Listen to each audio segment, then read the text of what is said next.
All right, we back at it like a crack addict. What's going on, people? Testing, testing. 1, 2, 3, 4, 5. Is this thing on? Ladies and gentlemen, can you all see me? Ladies and gentlemen, can you all hear me? How are the audio levels? Is there any peaking? Is the music overpowering my voice?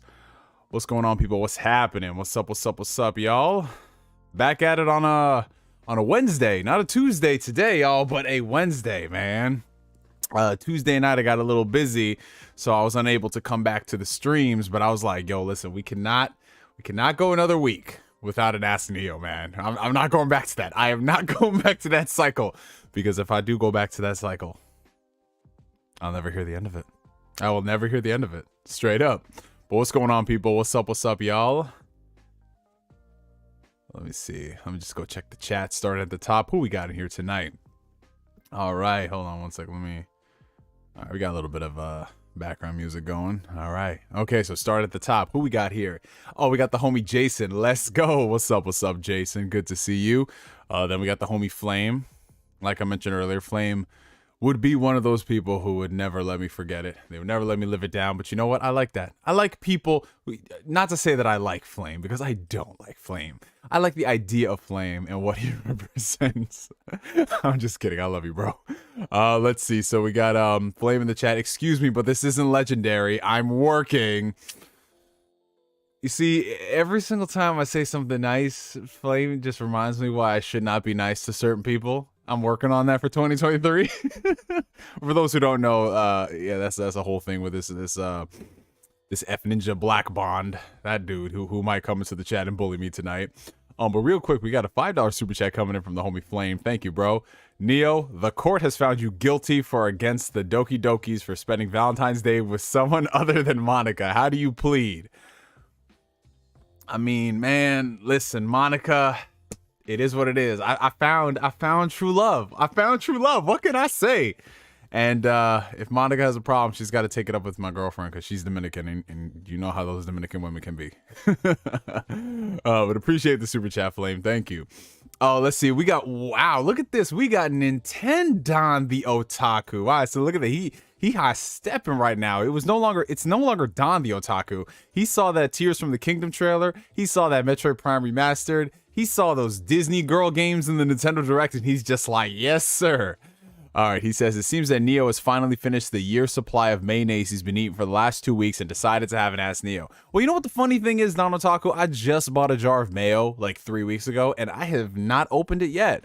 So use that information as you will, my friend. And it's a nice jar of mayo, too. You know, I'm pretty bougie with my mayo, man. I don't buy anything that's got like soybean oil or anything. My mayonnaise is made with avocado oil and egg yolk, bro. No soybean oil. None of that nonsense. None of that. Oh, it's good to see you, Don. I was looking out the window like Kermit all last night waiting for Ask Neo. I guess I'm not as important as Mayo. You see, bro, I don't even start the stream and I already know y'all slandering me like that. That's crazy. This man gonna be late. I wasn't late, Jason. Et tu, brute? Et tu? You get on me like this? This is insane. Oh my god. Oh, we got NKDN182. What's going on, my brother? Good to see you as usual. Bryce Hag. Oh, the homie right there. I was just thinking about when the next stream was going to be, and look at that. Look at that. You thinking the stream, it willed it into existence. I was just over there napping, man, and I just woke up and I was like, the people need me. The people need me. It's like the bat signal in the sky. Let's see who else we got in here. Our Lord and Savior. Oh, thank you, Bryce. Thank you. But I am not no Lord and Savior. You guys want to know our true Lord and Savior? He's over here. He's in the background. He's touched down. I don't know if you could see him over there. It might be a little dark. I need to get more lighting for the bedroom. But that, ladies and gentlemen, that little guy right there. If you follow me on Twitter, you already know. But that little guy right there, he is our Lord and Savior. Courtesy of my girlfriend. She's probably watching. Let's see. Oh, who else we got in here? Oh, snap. We got all the homies in here tonight. What's going on, y'all? What's up? Oh, shit. The chat just refreshed. Oh, boy. Let me scroll back. Who else? We got Sean Wachowski in the chat. Sean always got the coolest sounding name, man. What's going on, my brother? We got Gian-GianThaDon. Okay, so wait. We have NiNTENDon the Otaku. We got Gian-GianThaDon. Y'all gonna have to duke it out in the gulag for that name, because there can only be one Don in the chat, man. You hear from my weekly prescription of Ask Neo. Yes, sir. We got Julian Phoenix in the chat. We got MV Dub. What's going on, my brothers? Please rant about Ant-Man 3. Man, waste no time. Yeah, we're definitely gonna talk about my thoughts on this Quantumania madness. We will definitely do that. Oh, we got DimWitMonkey as well. Chilling at my mom's. Was stopping by to say hi, and I love you too, everyone. Oh, look at that. See, look at DimWitMonkey.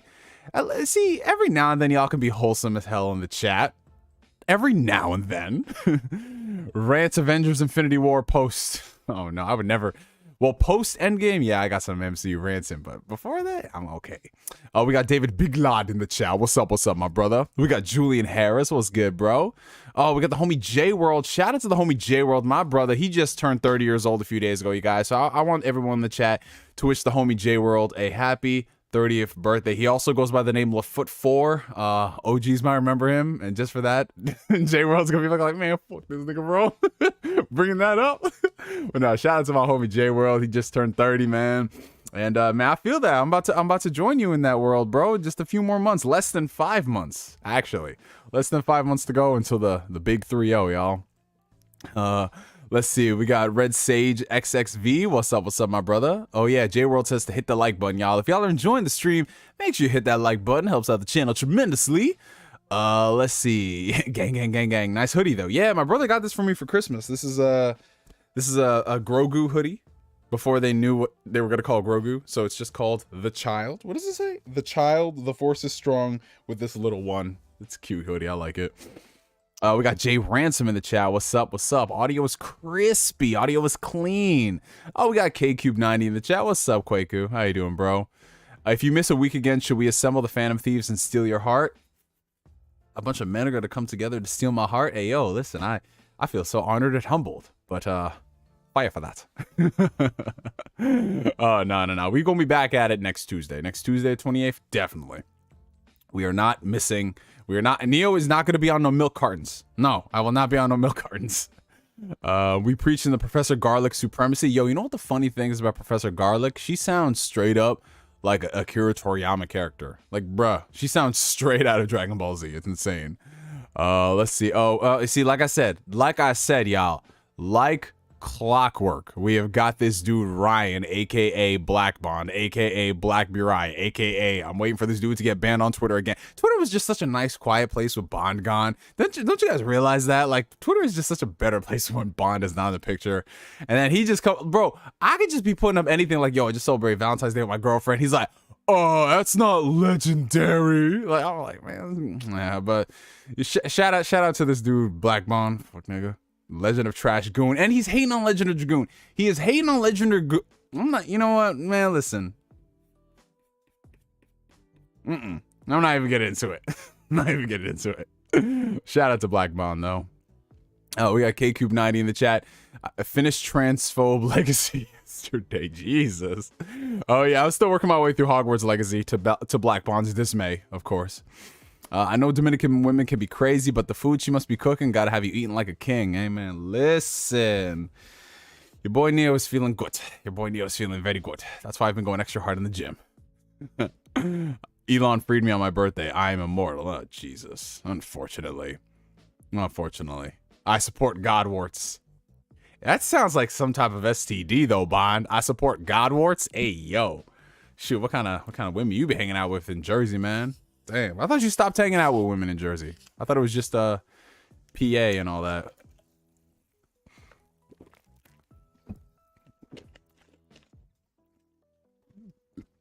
Man said Godwarts. That sounds like some Midwest disease, bro. Speaking of slander, oh Jesus. We have a $1.99 super chat coming in from Julian Phoenix. Please go in on Ant-Man 3. We will definitely do that, Julian Phoenix. That's gonna be a whole topic later on. Random name, Lord Takana. Oh my God, Raw Pud, baby. Jesus. No Legend of Dragoon slander. That's what I'm talking about. 30 and bald. Oh no, Black Bond. No, listen. I still got my hair. Bro. I still got my hair. Knock on wood, Black Bond. Knock on wood. Oh man. Oh, we got Kirk View in the chat. What's up? What's up, Neo Bang Bang Mayo Gang? Is that y'all's catchphrase now? All y'all Mayo lovers, that's your catchphrase? There you go. Dylan Collins, what's up, man? Bringing up my government. That was your OG YouTube name back in the day, J-World. LaFoot4, man. Hey, listen, I could go into the archives and bring out the old photos of us from like the late 2000s, bro. Yo, we really thought we was cool like that back in the day, bro. We got Acebreaker in the chat. What's Gucci, Neo? What's up, my brother? Oh man, who else is here? We got Video Game Lover 58. What's up, dude? We got the amazing CJB. What's up, bro? What's up? We got Film Lover. What's good, Neo? So excited to hear your Quantumania rant. Movie was whack. Yo, listen, we getting there. We getting there, y'all. Let me just go ahead and do the intro. Oh, we got Ghost Rider in the chat. What's up, my dude? We got Roosevelt 70. I'm almost at the bottom of the list, and then we'll do the intro, and then we'll get back to business as usual. Oh, don't worry, he's gonna get banned again. The way he finds the crazies and they attack Bond. Oh, absolutely. They pack him. They pack him to F up out of here, bro. First class. Oh, we got Karuto in the chat. What's up, Karuto? We have a $2 super chat coming in from Flame. Neo, Octopath 2 on Friday. I cannot get more erect. I think you can. Something involving Warframe, maybe. If Warframe launched a new expansion on that day, I feel like you could get very erect. But can you really? Like, your dick is going to be touching the clouds at that point, my friend. All of Florida is going to know you are horny. But yeah, Octopath 2 comes out this week. Oh, shit. It's a... Oh, yeah, let me just say the comment, because Black Bun is in here. Octo trash.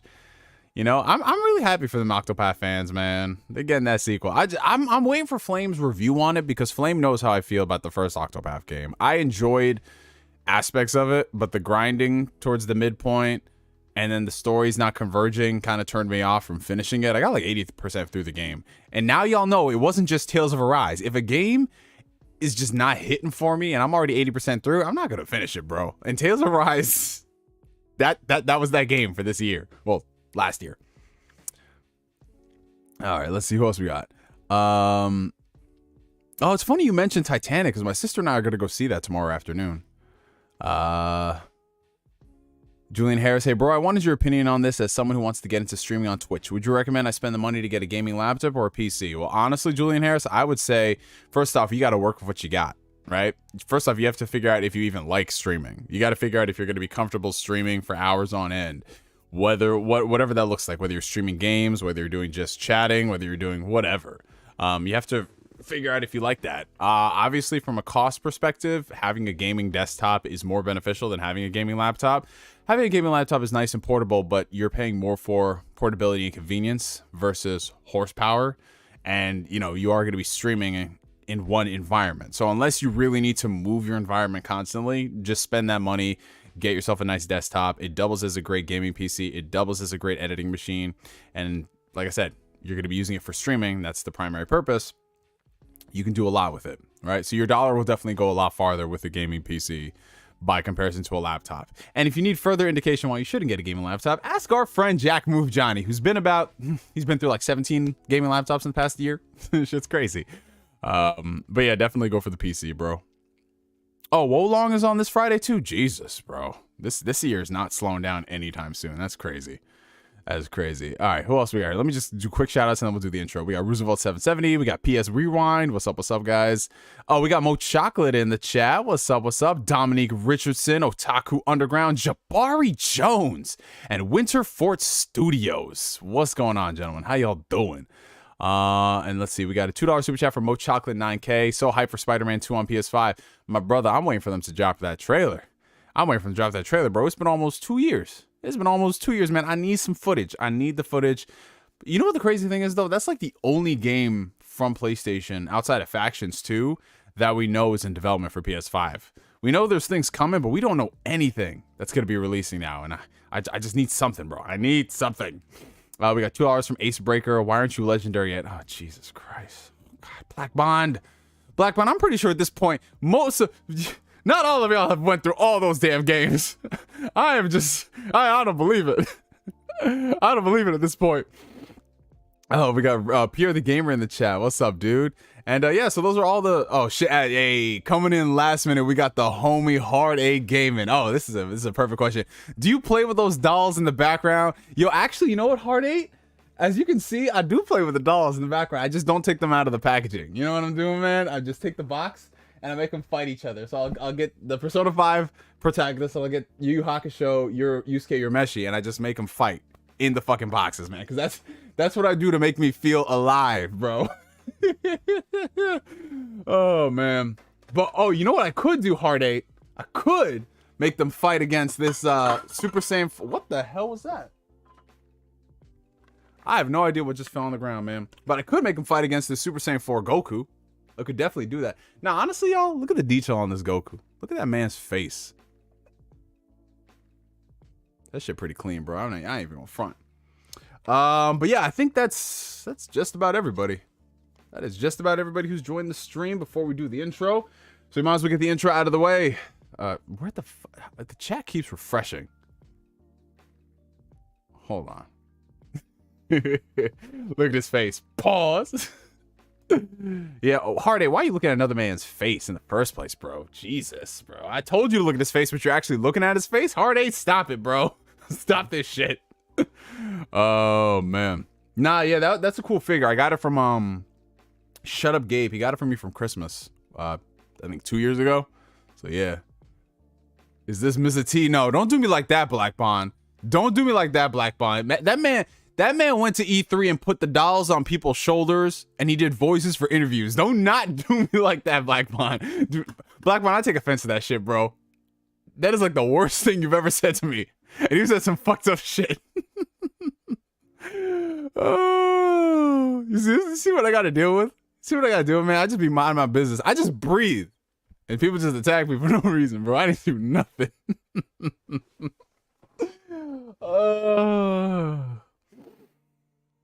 Okay, all right. So shout out to NienTenDon, the Otaku, who's been a member for the past 17 months of the Phantom Weirdos. Appreciate you, my brother. I had to change my name after the toxic, unbiased slander. Wait, what? I had to change my name after the toxic, unbased slander of the Nintendo Direct last show. We are not tolerating any of that anymore. Hey, listen, if you like Disney Magical Girl Barbie dress-up collection for the Switch, I cannot in good conscience stop you from enjoying that. I really can't, bro. I can't. I like my games to run at more than 20 frames. You know, it was cool back in the day. I loved it. Y'all know me. I was hyping up that Switch, and I still do. I still got some good Switch games, but I need a little more, bro. I need a little more. I need that, man. Oh, now, speaking of that Nintendo Direct, y'all better be careful on Twitter, because the Zelda Tears of the Kingdom, I think it was like the art book leaked, and there's some really crazy shit in that game. If you were a fan of Breath of the Wild, the stuff they're doing in the sequel is looking insane. Not saying I saw the leaks, but you know, my finger did dabble across the tab, and I did type a few characters, and I was like, oh, that looked cool. But yeah, nah. Yeah, y'all be careful. Y'all be careful. We got $5 coming in from Abachi. Wild Hearts or Atomic Hearts, which is the better game? I haven't played either, so I'm not gonna speak on it. From what I've been hearing, both of them have issues at launch. Like Wild Hearts, I heard had a lot of performance issues, but it is kind of a fun Monster Hunter clone. Atomic Hearts, I don't know, y'all. Everyone who I've talked to who's played that game says like the intro is very slow, the intro is very sluggish. I don't like the dialogue, I don't like something, but if you get to X point, it's interesting. And I'm like, I don't got the time to invest in games like that anymore. You know, it was cool back in the day when we were younger, like play until this point you can enjoy it. But for me, it's kind of like stuff has got to get good from the get-go. You know, you could have a little bit of a slow period to bring somebody in, but I need my shit to be good.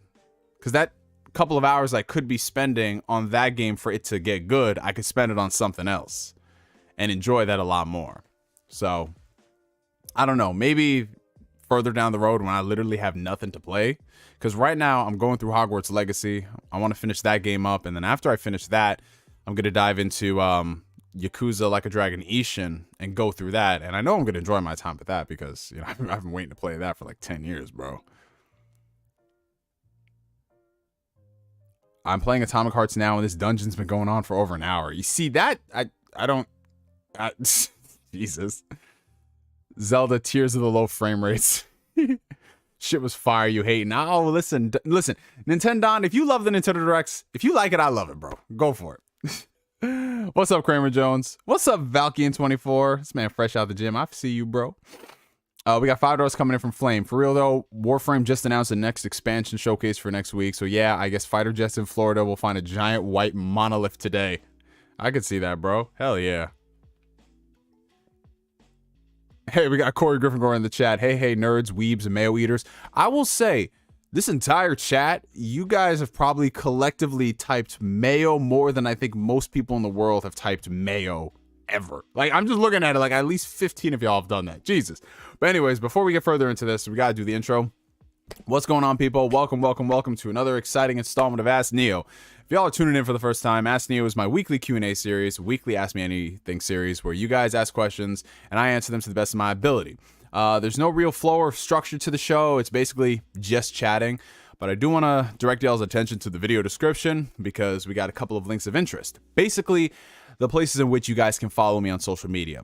So direct links to my Twitter, my Facebook, my Instagram page, in addition to our Discord community, the Phantom Weirdos, where we can congregate, we can talk about a lot of different things. Occasionally I do pop in there, you know, like being the resident black dad that I am, and we can discuss some stuff. Other than that, you know, super chats are the best ways to support the channel alongside channel memberships as well. You know, I don't really sit here and prioritize all of those things like the first things that come out, but they are the best way if you do want to get your question answered with priority, because there are a couple of y'all in the chat right now, and I like to give thorough answers to everything you guys ask. But yeah, if you are enjoying the stream, make sure you hit the like button. It helps out the channel tremendously. And without further ado, let's get back to the stream with a $2 super chat from Flame. Atomic Heart is good, just Dark Souls and Bioshock. So it's like a more difficult Bioshock, is that what you're saying? Or are there actually like bosses in the game? I'm at work right now, so I can't watch, but I just wanted to say I'm really happy to see you back. Oh, I appreciate that, DMZ. Thank you so much. Thank you, guys. Ew, Black Boy. See this? Man, listen. Me and my baseball bat need to have a talk with you. That sounds like that's like Big Abby energy. That's Big Abby energy right there. Oh man. Bosses, melee combat focus. Okay. Yeah, someone told me, you know what it was? I think it was Solid Rev. I was reading one of his tweets and he was saying how he felt as if the melee combat in the game, there was some weight to it. Like it actually felt like you were doing something. Which is interesting. But yeah, what you guys want to just get into the Ant-Man Quantumania stuff? Just because we got so many people who are like, yo, you got to talk about it, you got to talk about it. Should we dive straight into that first and then go back to doing the just chat and stuff later? What do you guys think?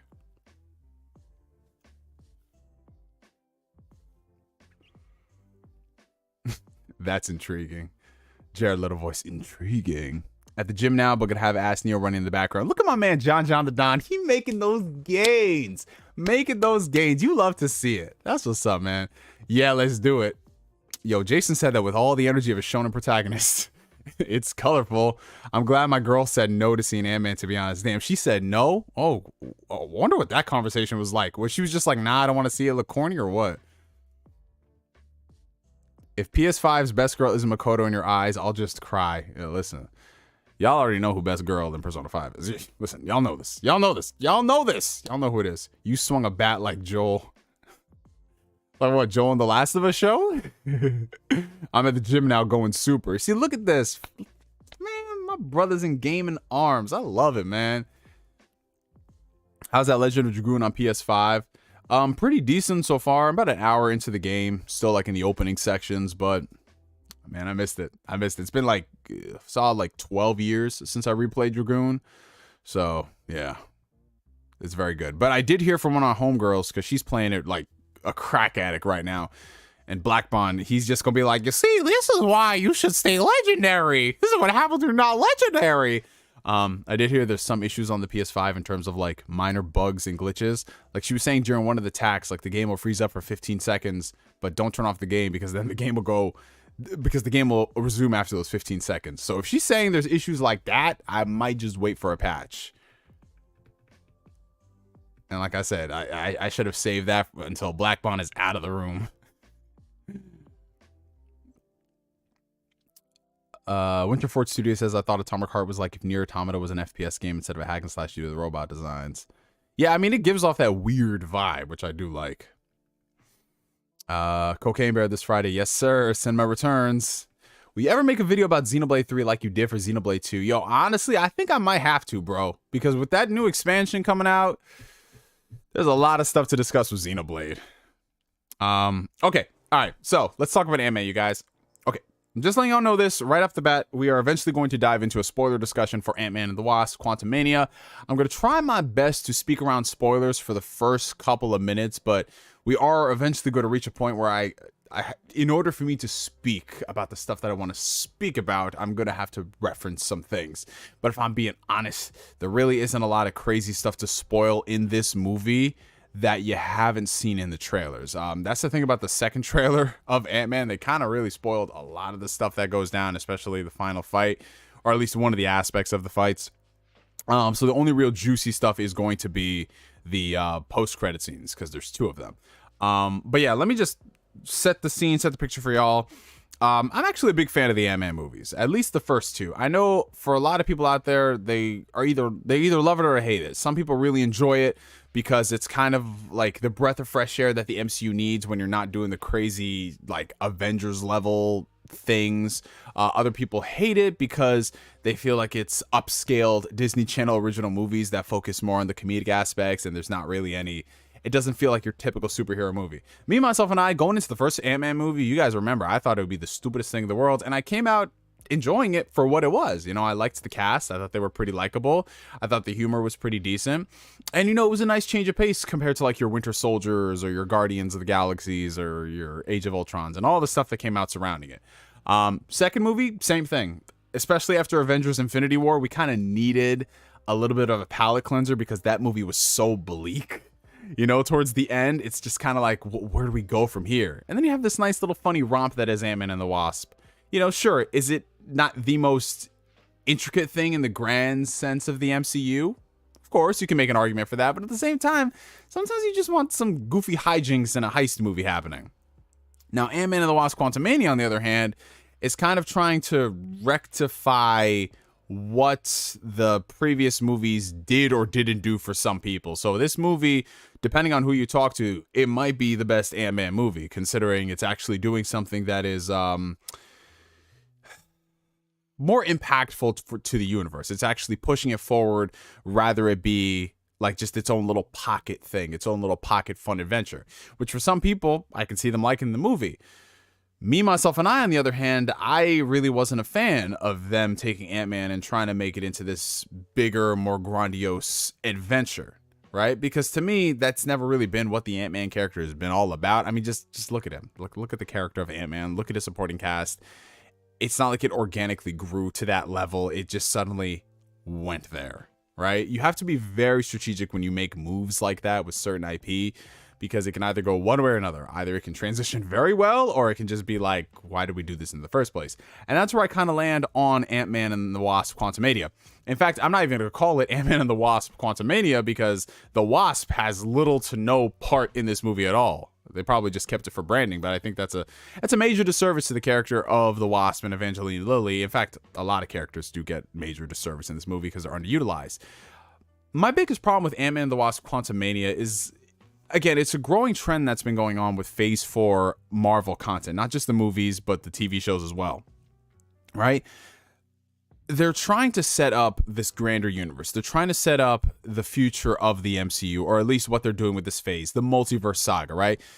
MCU 4, 5, and 6. That's what they're doing. They're trying to build this up to be like, oh, we're going to do Secret Wars, we're going to do Kang Dynasty, we're going to do all these things, which, you know, all that stuff, it's not a bad thing. It's good if you want to build it up that way, and now you have 2 mediums to do that, sure. But my main problem is the quality of the content that we've been getting, bar certain exceptions, has not really justified this big brain planning scheme that they've been doing. And that's why Ant-Man and the Wasp: Quantumania, while I don't think it's the worst Marvel movie, it is definitely one of the biggest offenders when it comes down to that, because it's demanding so much from the audience with this movie that isn't particularly great. And at the same time, it's a movie that just sort of exists to set up this one aspect. Think back to the early days of the MCU. Think back to Iron Man 2.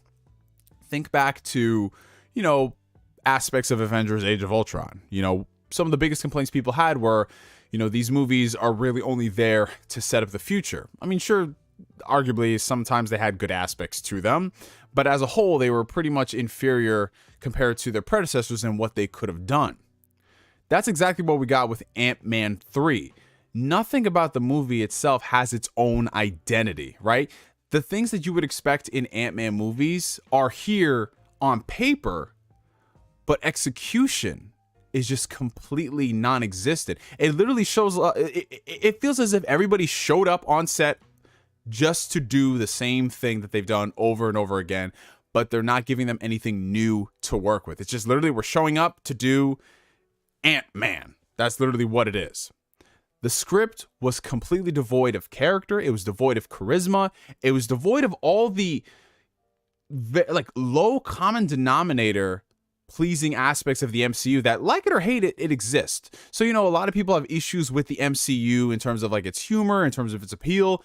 You know, me, myself, and I, for the most part, I like the humor in the MCU, but it's gotten to a point now where the humor that's interjected just feels so wooden by comparison. It feels like, I shit you not, guys, like an AI is writing this stuff. Like, oh, this might appeal to some people. Like the pauses that are introduced in movies. And remember, these are some complaints that people have been saying about Marvel movies for a while. But now it's gotten to the point where you start feeling it like, okay, that's going to set up this joke. That's going to set up, and then boom, there it is. Except now we're so aware to it, and the jokes don't pack that same punch, that it doesn't feel fresh. It doesn't feel quippy. And I thought to myself that maybe it's just me. Maybe I'm just outgrowing this style of humor with Marvel movies. But I honestly don't think that's the case, because I just rewatched the majority of the MCU in the past 2 years, and a lot of the stuff from the early movies up until Endgame still hit. Like, sure, some jokes don't age as well, but they're still genuinely funny. Like, people have actually written this like, okay, this is what we're doing with the scene. Here, it just feels like this is the idea of the scene, and that's it. You get the idea of the scene. This is what we're going to do. It's going to be funny, right? Right, guys? Right? No. You know? So the whole point of this movie is to set up Kang the Conqueror. It's meant to introduce Kang, his whole presence, his persona in a grander scale to the large masses, right? Because they sort of did that in Loki, but remember, Loki's on Disney Plus. Not everybody's going to watch Disney Plus, but this is your first opportunity to get butts and seats. And did they succeed in that? Well, with the character of Kang, I will say he was the best aspect of the movie, which honestly isn't saying much, because when you strip away Jonathan Majors' performance as Kang, there is literally nothing else in the movie that even remotely stands out. Like, when people talk about high budget CW type productions, that's basically what Ant-Man and the Wasp: Quantumania feels like.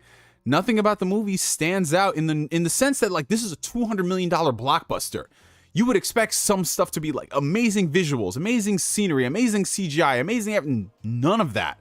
None of that. Like, I was sitting here and trying to think that, am I just being a hater? Am I just being a hater? Like, what is wrong? There has to be something. And I could point back to, like, even some of the Marvel movies that I didn't enjoy. There was at least like, okay, that looked kind of cool. You know, that fight scene was great. I'm looking at Ant-Man and the Wasp, and everything is just so devoid of that. Devoid of that. It's like who put this movie together, right? So Jonathan Majors is Kang. He gave a great performance with the script, what he had to work with, which is fine. It's okay, you know? But to say that he's a Thanos level threat, to say that he's literally on the level of Thanos, a character who all we needed was 5 minutes in Avengers Infinity War to realize, like, okay, this guy is a menace. He's going to be a problem. I don't think it's really fair. Not to say that I hate the performance of Jonathan Majors. I think he did a good job of what he had to work with. But when you're talking about Thanos level threat, those are big words to be using. Those are fighting words at this point.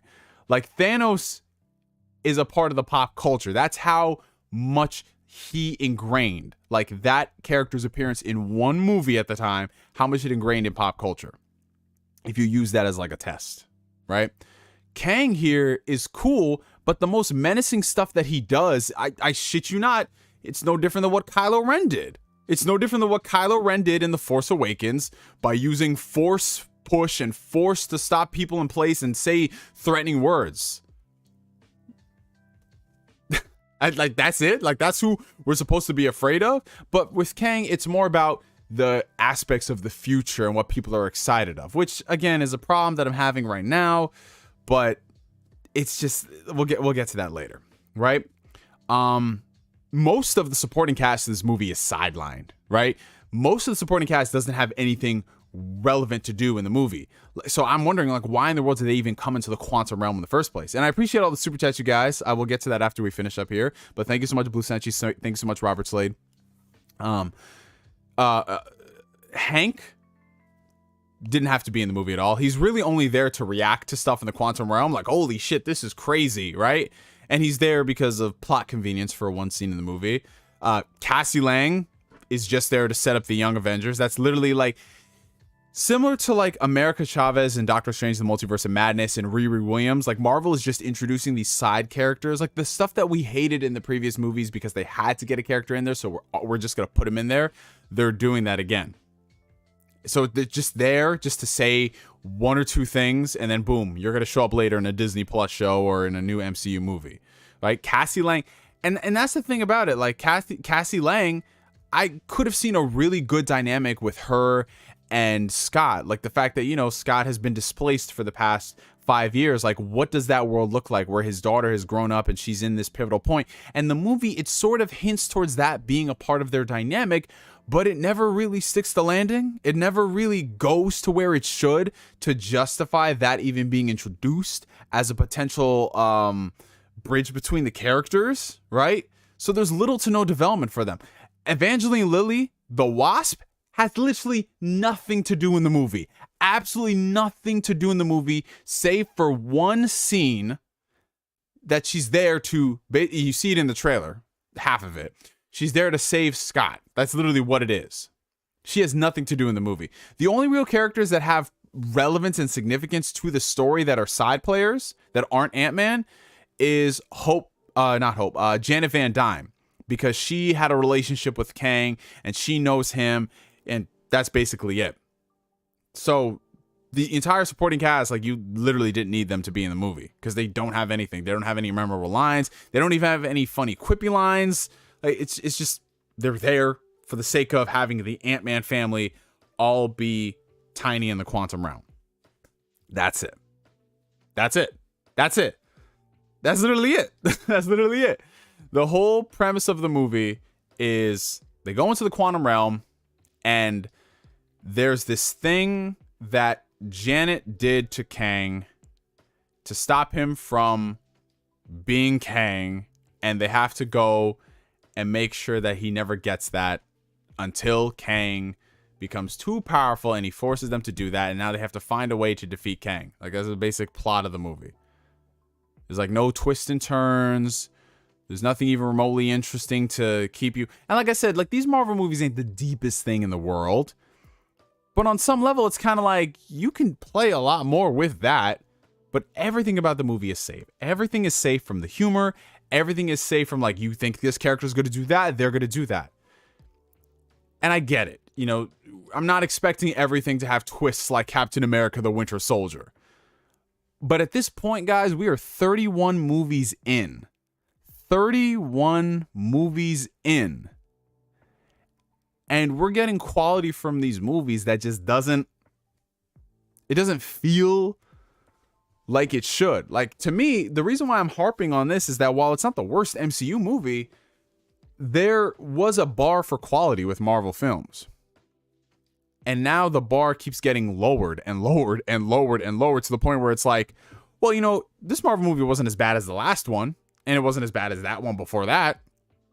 Like, I don't know. Like, I enjoyed a time where Marvel movies, for the most part, were fairly consistent and they weren't all over the place. And it'd be one thing if they were all over the place because the directors were trying something different and maybe the audiences didn't like it. But now we've gotten to the point where playing it way too safe is now becoming a detriment to the MCU. And I'm just looking at Ant-Man and I'm thinking to myself, what is the one redeeming aspect of this movie? The post-credit scenes that tease the future. And that's it. The post-credit scenes that tease the future. Is that what Marvel movies have become? We're supposed to get excited for the prospects of the future. I can still watch certain films on their own and have fun with them. Here, it's just, all right, everything was bad, but Kang and what Kang's gonna do later. Yeah, that's great. correct me if I'm wrong, but I thought that was why we kind of had a problem with DC movies back in the day. How DC was rushing stuff and we're supposed to get excited that, you know, Batman is going to be in Superman's second movie and they're going to fight each other, and then the Justice League is going to come through in the next one. Like, I could have sworn that's why people were angry at DC and what they were doing, and they were rushing stuff. You know, things felt so hollow. Yet now, when we get Marvel movies that are just about, okay, get excited for something that's coming 2-3 years from now, it doesn't hit. You have to have the quality. These things have to have substance to get me excited. I don't get excited about the prospects of something. I get excited if you gave me something that was great, and then boom, post-credit scene, holy shit, my mind is blown. So, you know, we might as well just get into spoiler territory. The stuff I'm talking about with the future, it's related to the Council of Kangs. That was the first post-credit scene where you see all the various variants of Kang, which I'm not gonna lie, on its own, that's a really good scene. That's a really fucking awesome scene. Like, I never thought we'd get to a point where we see the Council of Kangs done straight up like that iconic comic panel, like literally down to a T. I was like, this is pretty fucking dope. Like, I'm not gonna front. But yeah, okay, get excited for this movie that's coming out in 2 years. Oh, goody, you know, like, great. Okay. And then you had the second post-credit scene, which is teasing Loki season 2, which, you know, the first season of Loki was pretty decent. So yeah, I'm excited for that. But again, the first season of Loki was decent. I'm excited for the second season of Loki because the first season of Loki was decent. It's like, that's how this shit works. Ant-Man, I should be excited for the future of whatever happens with both Ant-Man and the universe if this Ant-Man is solid. And it's not, so it's just like, I don't care. I really don't. And then MODOK. Oh, I almost forgot MODOK was in this movie. I kind of wish I did, but yeah, we got to talk about it, guys. So MODOK is in this movie, but he's not the MODOK that you guys expect from the comics or the cartoons or the video games. MODOK is, what's his name? Yellow Jacket from the first Ant-Man movie, played by Corey Stoll. I think the character was named Darren.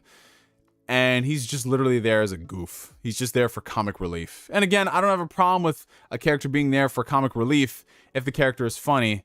But he's not funny. He's not menacing. He's not threatening. And yeah, I get it. The character of MODOK is sometimes played up as a goof. But at the same time, MODOK can be threatening too. And he can be a threat. And we didn't see any of that in this movie. And it's just so dumb. He's just there for the dumb humor, the dumb quips. And it makes me wonder, like, why was he even there? Why was he even there? Like, if I have to question why something was in a movie, that is a problem. Because I have a very, like, I don't ask for much. But I'm just like, why are you here? But yeah, other than that, I mean, I'm looking at this Kang the Conqueror. I never really saw anything in this movie that led me to believe that this man is a conqueror when he just got beat by these random humans with Pym particles. Like, straight up. Like, he got outsmarted by these dudes. And yes, I understand it's for plot convenience and it's not the only Kang and they're going to find out. But still, it's like, I expected... I gotta stop expecting shit. I'm sorry, you guys. Maybe I am becoming that grumpy old person. Maybe it's just not for me anymore. Maybe I'm just past that age demographic. I don't know, because apparently I'm in the minority. A lot of people thought this was like, yeah, it's an okay movie, you know, blah, blah, blah. But me, I'm just watching this. I'm like, what was okay about it? Nothing was great. Like, an okay movie to me is something where I'm like, yeah, that was pretty decent. It had some problems. That was pretty good. I enjoyed it. But if I walk out of it, I'm just like, wow, that was certainly just the movie they filmed with cameras. I don't know, man. But yeah, that's basically my thoughts on Ant-Man and the Wasp: Quantumania. I have no desire to see it ever again. I'm just not really excited. I'm not really excited. They're not giving me things to be excited about anymore. Like Guardians of the Galaxy Volume 3. Of course I'm excited for that because it's James Gunn. And at least James Gunn, at least there's a vision with James Gunn's movie. I'm looking at this Peyton Reed movie and I was like, this does not look real. Like, yeah, I get it. It's all green screen in the volume or whatever, but it just, like, the way characters are in certain shots, I shit you not, it looked like a Horizon Zero Dawn cutscene. Like, with the effect that, like, was it like the bokeh effect they got going on with the characters and the cameras are framed and everything?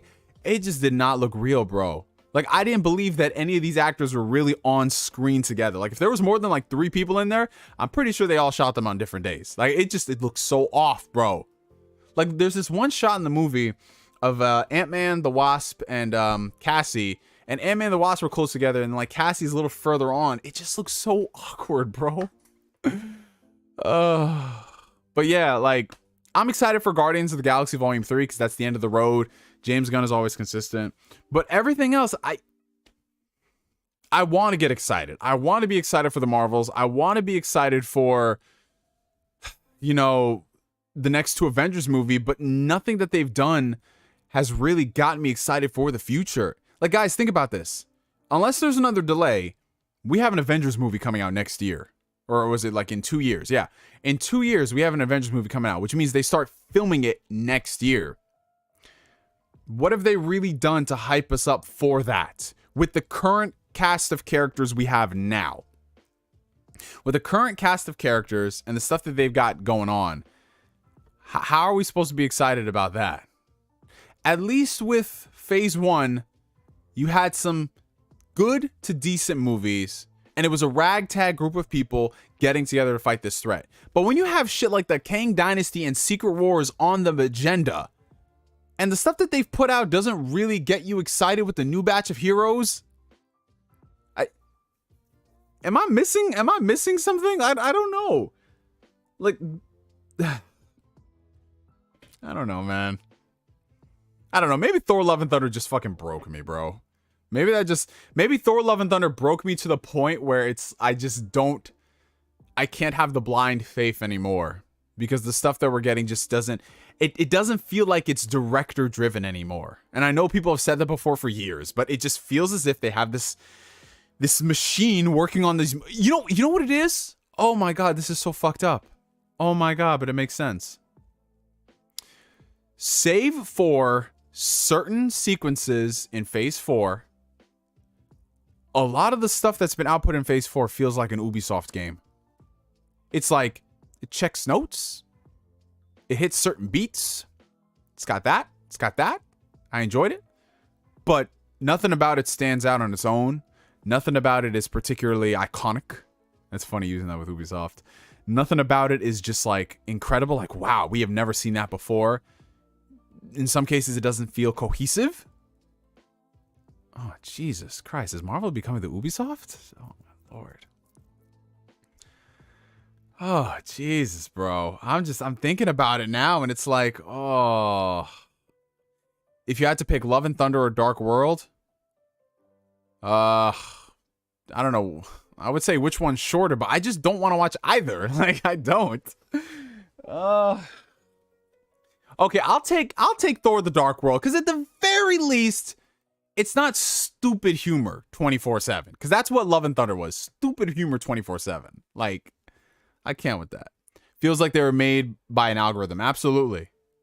Absolutely. It just feels like it's checking notes. It doesn't feel as if you're coming in there and this is what we wanted to do. It feels like, yo, you have to do this. Jesus. Like, okay, perfect example. Whether or not people liked Black Panther Wakanda Forever, you could tell Ryan Coogler put love into that movie. Whether or not you liked Doctor Strange in the Multiverse of Madness, you could tell there's some Sam Raimi isms in there. That at the very least, if you didn't like the movies, you're like, okay, I felt something from that. Thor: Love and Thunder, I felt something, but it wasn't a good thing. It was indigestion. Ant-Man and the Wasp, I didn't feel anything. Nothing about it felt distinct, like, yo, this is gonna stay with me. Bro, and this is what's fucked up. Now, this might be because I just saw Ant-Man and the Wasp Quantumania and I was disgusted. I rewatched Zack Snyder's Justice League yesterday. Over 2 nights. You know, it's a 4-hour movie. And y'all know what I feel about the movie, right? Majority of the movie I could do without. The last hour or so of the movie is pretty damn good. But at least that's one coherent, cohesive vision that looks the same from beginning to end. And I'm just thinking about it, like, even if you don't like that movie, you have the Flash Speed Force scene, you have the Justice League assembling, you have some good shit. You have some good shit sprinkled through the 4-hour runtime. We're not getting that in Marvel movies anymore. Marvel movies used to be tight. They used to be cohesive.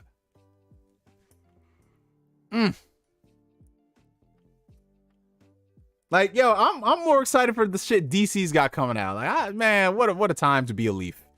What a time to be a Leaf. But yeah, guys, that's my Ant-Man and the Wasp Quantum Mania discussion for the past 25 minutes. I would say go see the movie, form your own opinion, talk about it amongst yourselves, have fun, enjoy it. I could just be old man Neo, you know, just complaining at the clouds. But I don't feel it. I don't feel anything anymore. Now, Guardians, that's gonna make me feel. I'm probably gonna cry watching Guardians because I cried watching the first Guardians, man. That shit was very emotional, and I cried watching the second Guardians. So James Gunn just does. He knows how to do those things. All right. Anyways, let me go ahead and answer some of the super chats real quick because you guys have been blessing it. Thank you guys so much. Okay, so starting back at the top, we have $9.99 coming in from Blue Senshi 19. As you know, I'm not the biggest fan of the 2022 Batman and just recently watched Avatar 2 and it's better. Didn't fall asleep while watching Avatar 2, so basically Ant-Man 3 isn't worth it. Those are interesting correlations. I, for one, loved the Batman. You guys know this. It was my favorite superhero movie last year. And I really enjoyed Avatar 2. I actually liked it a lot more than the first one. But at the same time, I kind of know what I'm getting into with James Cameron stuff. Is it the deepest thing in the world? No. But at the same time, James Cameron is the master of blockbuster filmmaking. And see, this is the thing I'm telling y'all. This is exactly what I'm telling y'all. If you are spending in the equivalent of what James Cameron spends on his movies, sure, he spends a lot of money. But if you're spending all that money, I expect at least a spectacle on screen. There's no reason a movie like Dune should look better or Top Gun Maverick should look better than movies coming from Marvel and Disney, where they have millions of dollars at their disposal to pump into all these movies. CGI is looking atrocious, bro. Like, I don't like, bro. If I have to go back and rewatch that fucking shoddy ass CGI, listen, I enjoyed Black Panther Wakanda Forever. But that sequence on the boat in the final fight, where Shuri was just over there taking down the enemies, good lord, bro. They are overworking their artists like crazy, dude.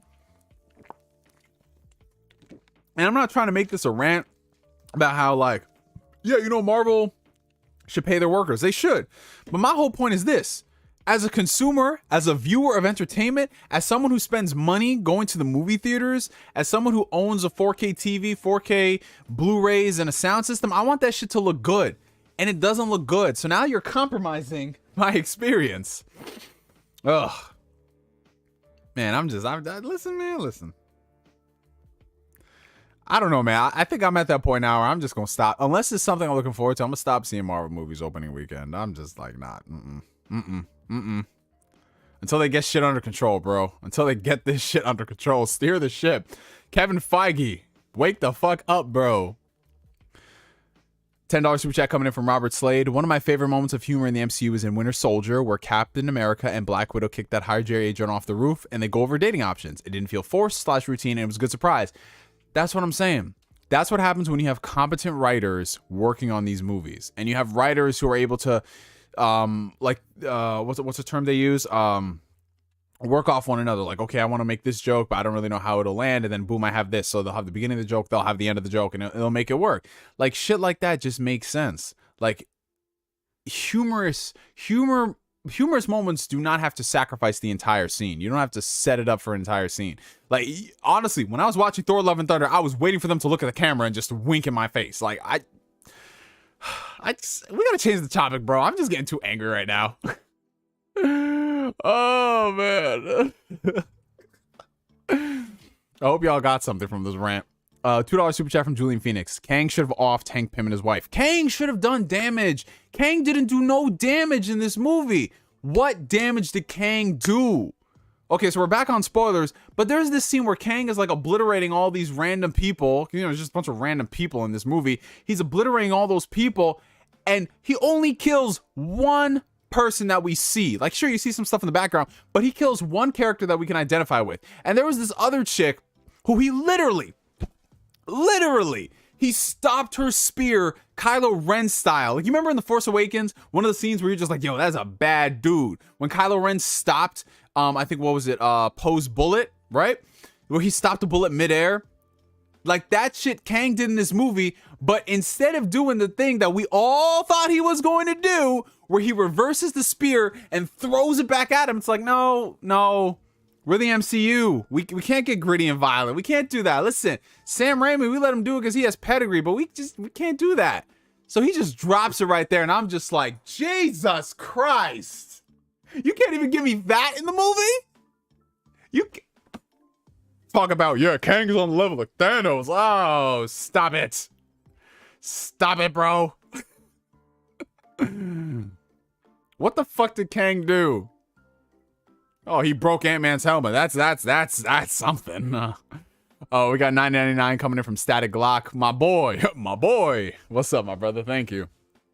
We have $5 coming in from Julian Phoenix. They wasted Bill Murray and William Harper. William Harper could have been a T'Challa variant or Reed Richards, and they made him a random telepath. And yo, listen, that's the thing, right? The MCU is no stranger to wasting actors. And I'm not going to sit here and be like, he could have been this character, he could have been that character, because that's just fan speculation. I would have loved him to play a major character in the movie. Trust me. But it's just, we're used to it at this point. They wasted Mads Mikkelsen.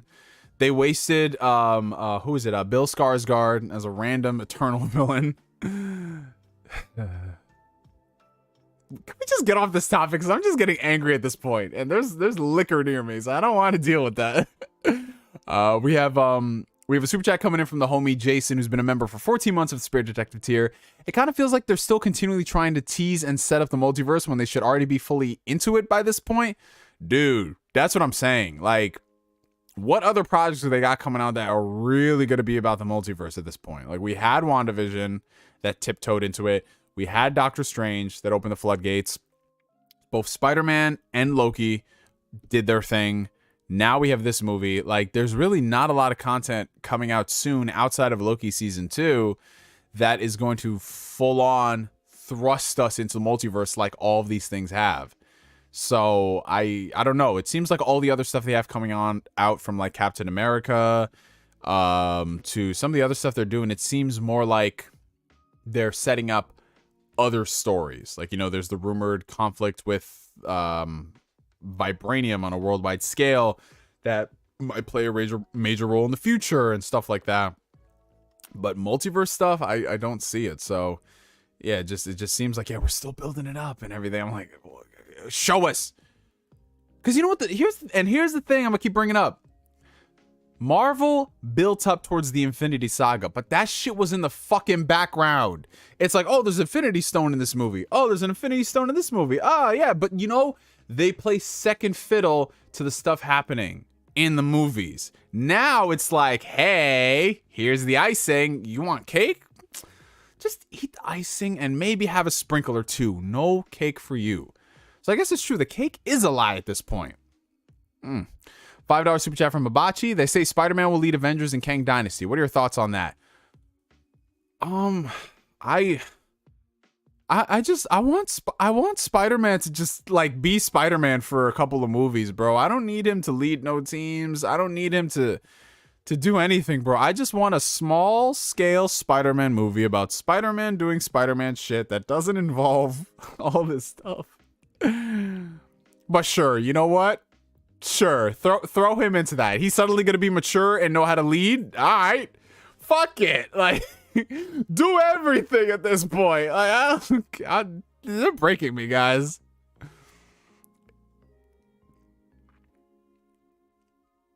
The Watcher has done nothing. That's what I'm saying. The Watcher is a fuck boy, bro. Let's see. Hold on. Midville. $2 super chat from Julian Phoenix. The Marvels will fail at the box office. Watch. I don't know. So here's the thing. I need to see how Ant-Man performs. Because if Ant-Man underperforms, like if it makes around or less than the second Ant-Man movie did, I think Marvel has a problem. The Marvels, coming off of the first Captain Marvel, I still don't know how the first Captain Marvel made over $1 billion. I know it was the Avengers hype and everything. And I don't think it's the worst movie in the world, but it's not great. But then again, nowadays, not great movies make $1 billion. It just is what it is. But this one, you know, it's got the 3 Captain Marvels. Like, that seems exciting.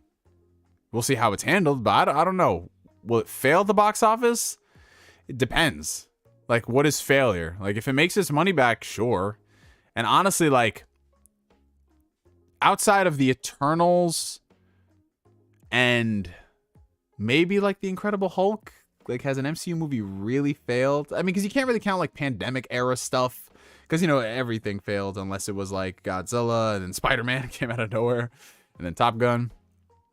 Puss in Boots is better than Ant-Man. Oh yeah, absolutely. Puss in Boots sweep.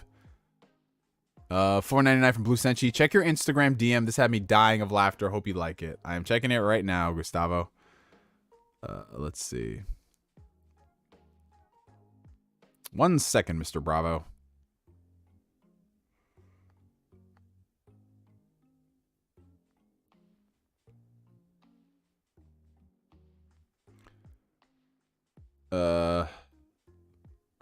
Stop fucking hitting me, Donald, before I murk your ass. Oh my God. You couldn't even touch me if you wanted to. I've been grinding bed wars since before you were even born. Bro. That doesn't even make any sense. I'm older than you. Fuck this, I'm going mining. Hey, Obama, you joining? This retard is getting on my nerves. Yeah, it's just loading. I'm almost in. That is terrifying. She threw out my gaming PC for playing too much Rust. All right, I already found some diamonds. Get shit on losers. Nah, that Biden voice is so on point, though. What the hell?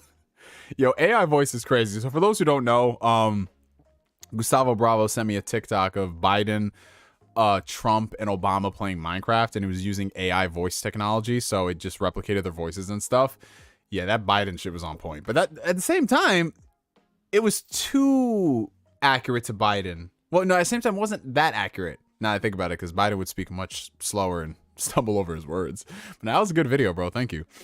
$5 from Robert Slade. It's all good. Jonathan Majors will be more threatening in Creed 3 next week. Yo, that is right. Cinema is back, baby. Creed 3, let's go. $5 from the Sensu Bean plug. Random question: who will you let punch you in the face for 50,000? Yamcha or Batman? I would definitely say Batman, because Yamcha is a strong human being. Yamcha can beat Batman. I don't care what people say. Yamcha with that wolf fang fist, yeah, I'll be aight. I'll take getting punched in the face by Batman. $4.99 for Corey Gryffindor. Let's get William Dafoe to beat the shit out of all the MCU characters just like he did to Tom Holland. I would pay good money to watch 2 hours of Willem Dafoe just getting on screen and just beating the living crap out of people. I would love that.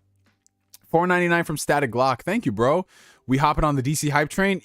Listen, I'm just saying, I've been looking at the Amtrak tickets to DC. I really have, for that DC hype train. Like, depending on how this James Gunn future, how that ends up, it might be time, y'all. It might be time. And listen, all I'm saying is, if DC fumbles the bag yet again, it's cursed. It's so cursed. Like, nobody could save it. But now, honestly, like, I'm very excited for the Flash movie. I never thought in my wildest imagination I would say that, but I've watched the trailer so many times, and I think it's going to be a good movie. Shazam, I liked the first one, so I'm excited for the second one. Blue Beetle, I think that might surprise people. Like, I know it's not, like, you shouldn't get excited about, like, the superficial stuff, but that suit looks fucking fire. And, I mean, the fact that they promoted that from an HBO Max movie to a theatrical release, I think they believe the quality of the movie is there. Hopefully, we'll see. It's so funny because that means Batgirl must have been terrible at that point. That's so, I really want to see the behind the scenes of what went wrong with that Batgirl movie, because for them to, because both Blue Beetle and Batgirl were going to be HBO Max movies, but they promoted Blue Beetle to theatrical release, and then they said they're going to can Batgirl. So something about Batgirl, I don't know what it is, but I want to see it. I wasn't a fan of Shazam. It was way too corny. It was corny, but it was just the right amount of like just nice, like corny, like, you know, like,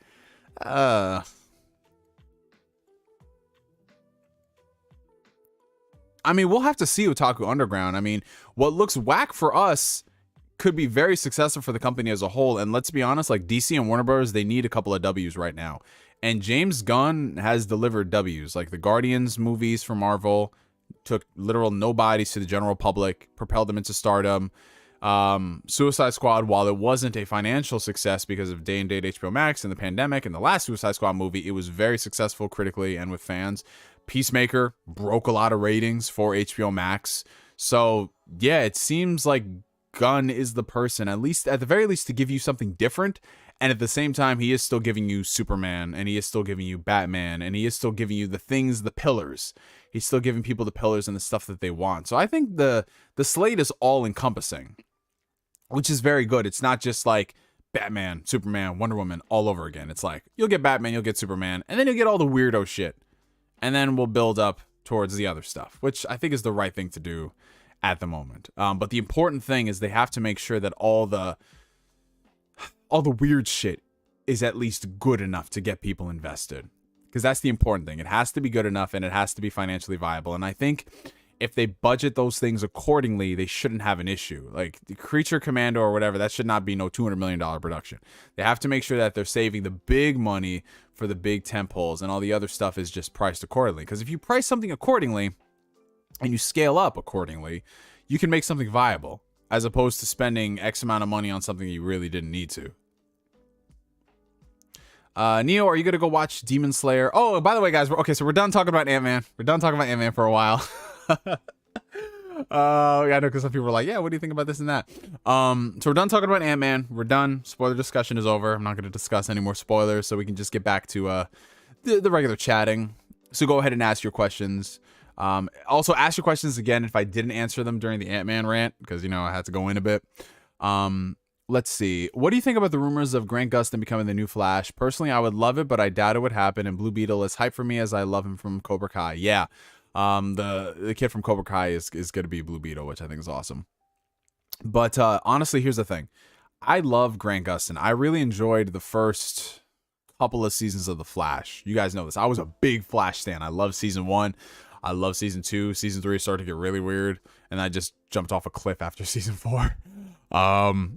But we need new blood. We can't get Grant back in here. Grant has been the Flash for a decade, about to be a decade, if you all can believe it. The Flash season 1 premiered when they announced that they were doing a Flash movie. Just think about that for a second. That is absolutely insane. And while it would be cool to see Grant be the Flash in a mainline DC movie and have it, like, you know, with competent scripting and stuff like that, I think it's just time, man. It's just time for him to retire. It's time for him to put the boots up. We just need someone different for this universe, not tied to anything else we've had before. So, yeah, I'm all in favor of full-on reboot of the character, where we have a different actor going on different adventures with a different supporting cast. It's just what it needs. And honestly, like, I'd be so exhausted. Like, yeah, sure, the workload of doing a Flash movie once every, like, 2-3 years versus the Flash show, like, 22 episodes a season, where you're filming for, like, 9-10 months out of the year, it'll be much lighter by comparison. But at the same time, it's like, it's time to move on. Neo is leaving the MCU to go to his side piece, aka DC. Oh, man, no. Honestly, it would take DC a solid, like, 2-3 years of banger after banger to get me excited. I need to see, depending on how they do this Superman movie, will dictate if I get excited for DC stuff. Because I'm excited more for the Elseworld stuff. You guys know this. I'm all in on the Matt Reeves Batman universe. But depending on how they handle Superman in this new DC universe, that will dictate if I am fully invested. Because they cannot fuck up Superman. They cannot. How do you feel about the new Avatar, The Last Airbender content that's coming out soon? I assume you're referring to just like the all-encompassing expanded universe of stuff. So we have the live action series that's coming from Netflix. We have the movies that are coming from like the Avatar Studios, I believe that's what it's called. Honestly, I'm kind of conflicted. So on the one hand, you guys know I love Avatar. I think Avatar is legit a perfect series. It's the right amount of episodes. It just does everything that it's supposed to do. It does not overstay its welcome. But the benefit of Avatar is that it leans so much into having more content done to it. Like, there's so much you could do with like the past characters, the past avatars, learn their history, expand the world. And we did kind of get more of the universe, which Legend of Korra, which I wasn't the biggest fan of. I mean, it had some good aspects, like the villains in that show were fucking amazing. But most of the characters, the main characters, I wasn't crazy about. And the way it wrapped itself up, not that great. But yeah, the animated movies, I am kind of excited to see. I know they were doing one on Kyoshi, right? They were doing, someone refresh my memory. They were doing one on Kyoshi. I think were they doing one about Zuko's mom? film? Were they going to adapt the comic? I'm not sure. I might be misremembering what it was. And I think they're doing one with the original cast, like right before Korra. Either way, I'm excited to see the prospects of how it's handled, because I think it's been quite some time has passed since Korra. You know, I feel like if they were to do something to redeem themselves, now would be the opportunity. I like the idea of them being full-on animated movies. I think that that's different for the medium. Like, they haven't done that before. All they've done is just a TV show. So it'd be interesting to see how they could do it in an animated film. So I'm excited about the potential of it, but I just need to see. Everything comes down to the execution. Like everything in life, I like the idea of something, but it's like, is it going to be good? Now, the live action Netflix series,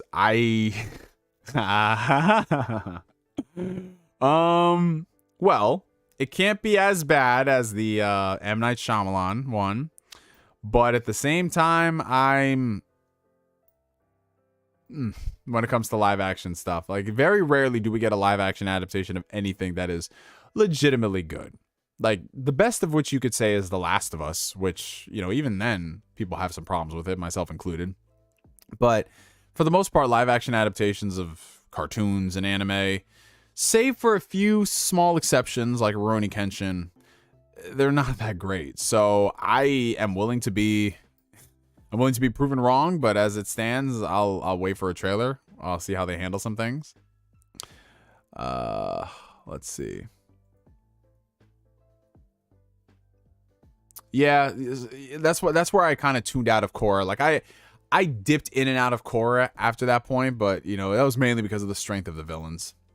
$5 coming in from Hibachi. Have you seen any of the animated Tomorrowverse DC films? I can list how many DC movies I have seen post Flashpoint. Hold on.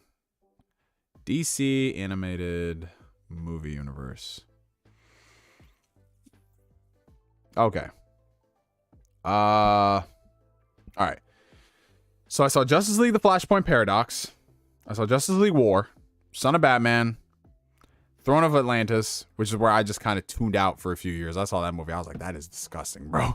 So Throne of Atlantis. Then after a while, I was just like, all right, I'm done. I saw Suicide Squad: Hell to Pay, The Judas Contract, Batman Hush, Justice League Dark Apocalypse War, and hold on, what else? There's more here.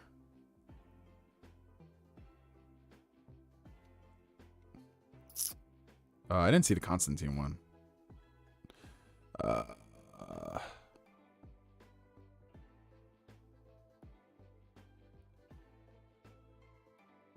All right. Let me go to the other list. Gods and Monsters. Batman and Harley Quinn. The Death of Superman. The one that came out a few years ago.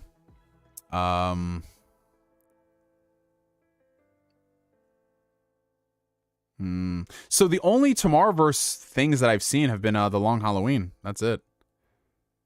Just The Long Halloween. I didn't see what's it called? Man of Tomorrow. Man of Tomorrow, Justice Society, World War II. Yeah, I didn't see those. Why, are they good? Are they worth watching?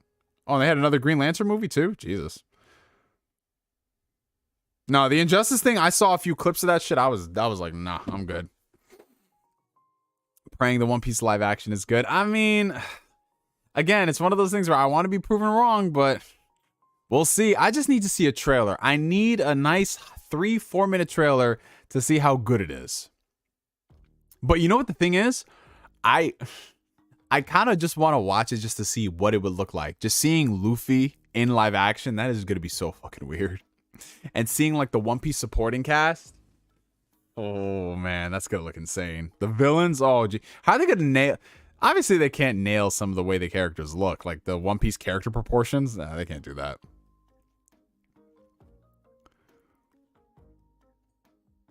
Have you played Yakuza Ishin yet? No, I have not. I'm working my way through Hogwarts Legacy at the moment, and then once I finish up the main story of that, I'll go and start Yakuza Ishin. I'm trying to make sure I finish games before I start the new ones, or at least like the new big ones. Like I'll start something small like Legend of Dragoon, but I want to make sure that if I'm starting a brand new game that I pay money on, you got to finish the other ones.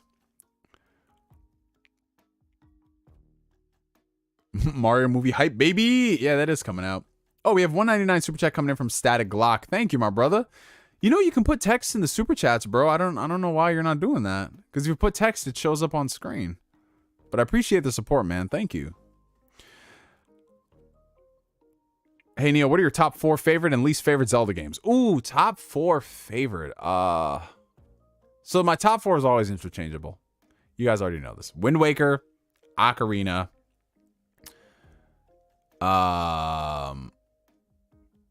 Link's Awakening. Oof.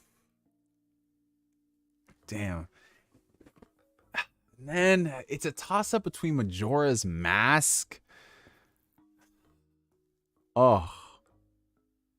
I'll say it's a toss-up between Majora's Mask and Breath of the Wild.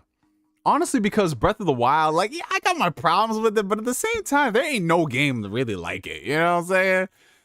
It gave me an experience. I like Skyward Sword, but it's like top 7. You know, I just love supporting you, my brother. I appreciate you, bro. But no, I'm gonna go ahead and answer your question. You said not to switch the subject or get too personal, but how are things with you and the new lady? Oh, they're going fantastic, my brother. There, and that's not too personal, man. You know, we talk about anything we can on this show.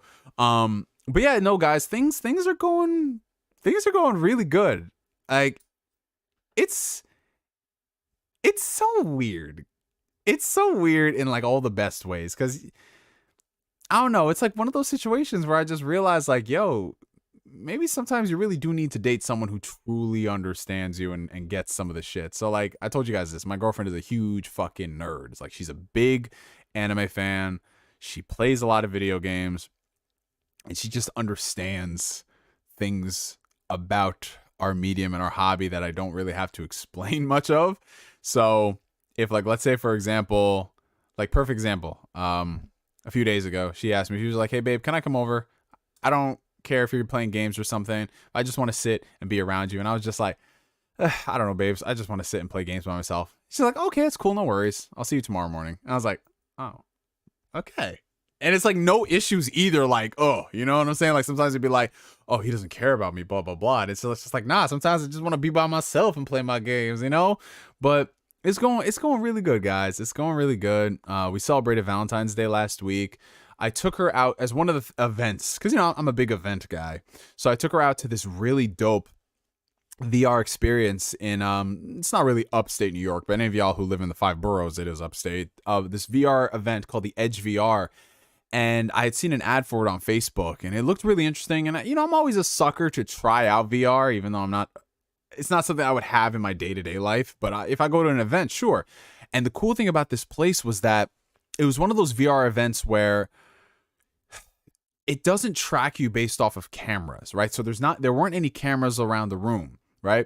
You have your headset, and everything is gesture-based. So you can move around the entire environment. So they attached pieces to your ankles and your thighs, and then you had these gloves that you put on. So everything was gesture based. Like, bro, the second you put on the headset, you're thinking to yourself, all right, I've done VR before. Bro, you put that shit on and you start moving around the world and you start interacting with the environment, because they put you on this stage. Everything is done gesture based and through the magnetism in the floor. I don't understand the technology behind it, but I was tripping balls, bro, because it was gesture based. You can move your fingers around to select stuff on the screen. And I was like, wow, so there's no controller? There's no fucking controller, and everything just works, bro. And then I was like, all right, you know, this is interesting. You know, you're in this arena. You can pull levers. You can sit down. You can pick up your gun, put it in your holster. That stuff is great and everything. You can move your gun around. But it got to the point where I was like, this is where I had my holy shit VR moment. Like, we were going into an elevator, and I'm thinking to myself, all right, we're in an elevator, whatever. And bro, when it starts going up as the elevator and you start looking down, I was like, oh shit. Now mind you, like, everything is all about perception and playing with your emotions. And I just looked down and I was like, and then one of the tasks you had to do was you had to walk across this really skinny bridge. And I'm just looking like, bro, you are not in this world. And I was like, I'm not walking on that shit, bro. That was like my VR moment. That was my VR moment where I was like, this technology is awesome, dude. And it was so trippy. Like my girlfriend, she was tripping balls doing that. But yeah, it was really nice. It was a really nice Valentine's Day. Everything's just been going great, you guys. Like you oh man, I know that look. My boy said love. Yeah, man. It's a nice feeling when, you know, somebody gets you and you feel appreciated and there's none of this just, you know, like just the usual nonsense you think like, oh, I just think it's funny how, or, you know, you don't prioritize me because you have hobbies, or, you know, I had trauma from my previous relationships and now I'm going to throw that on you. Like, I'm not here for that shit, you guys. Like, as weird as it sounds, like, I always tell people, like, listen, we ain't getting any younger. Your trauma, your insecurities, all that stuff, you got to work on if we going to make this shit work. Because I worked on my issues and you got to work on yours. And I always tell that to like every person I get into a new relationship with. And for the first time in a long time, it's like, yeah, there's someone who actually deals with their shit. And it's been really good, guys. It has been really good. It's just exciting, man. It's just exciting, man. You're going to inspire a whole generation like this. Yes, I'm telling y'all, the secret key to success to get into a nice, healthy relationship is to first off, be a Persona fan. People are like, yes, I've done it. And then the second step is to go to the gym and work out. And then the third step, this is very critical. You got to put Chipotle mayo on your fries. Boom. Flame. I'm sorry, but these are the keys to success. $4.99 coming in from the homie Mega. Hey, what's up, my brother?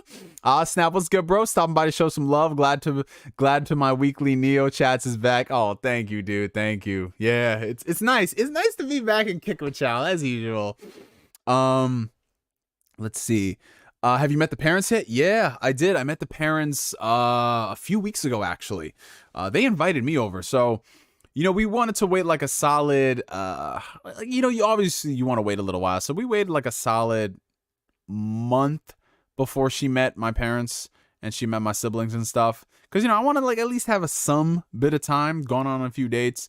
And then her parents were just like, yeah, we want to meet this guy. We want to meet him. So they invited me over for dinner.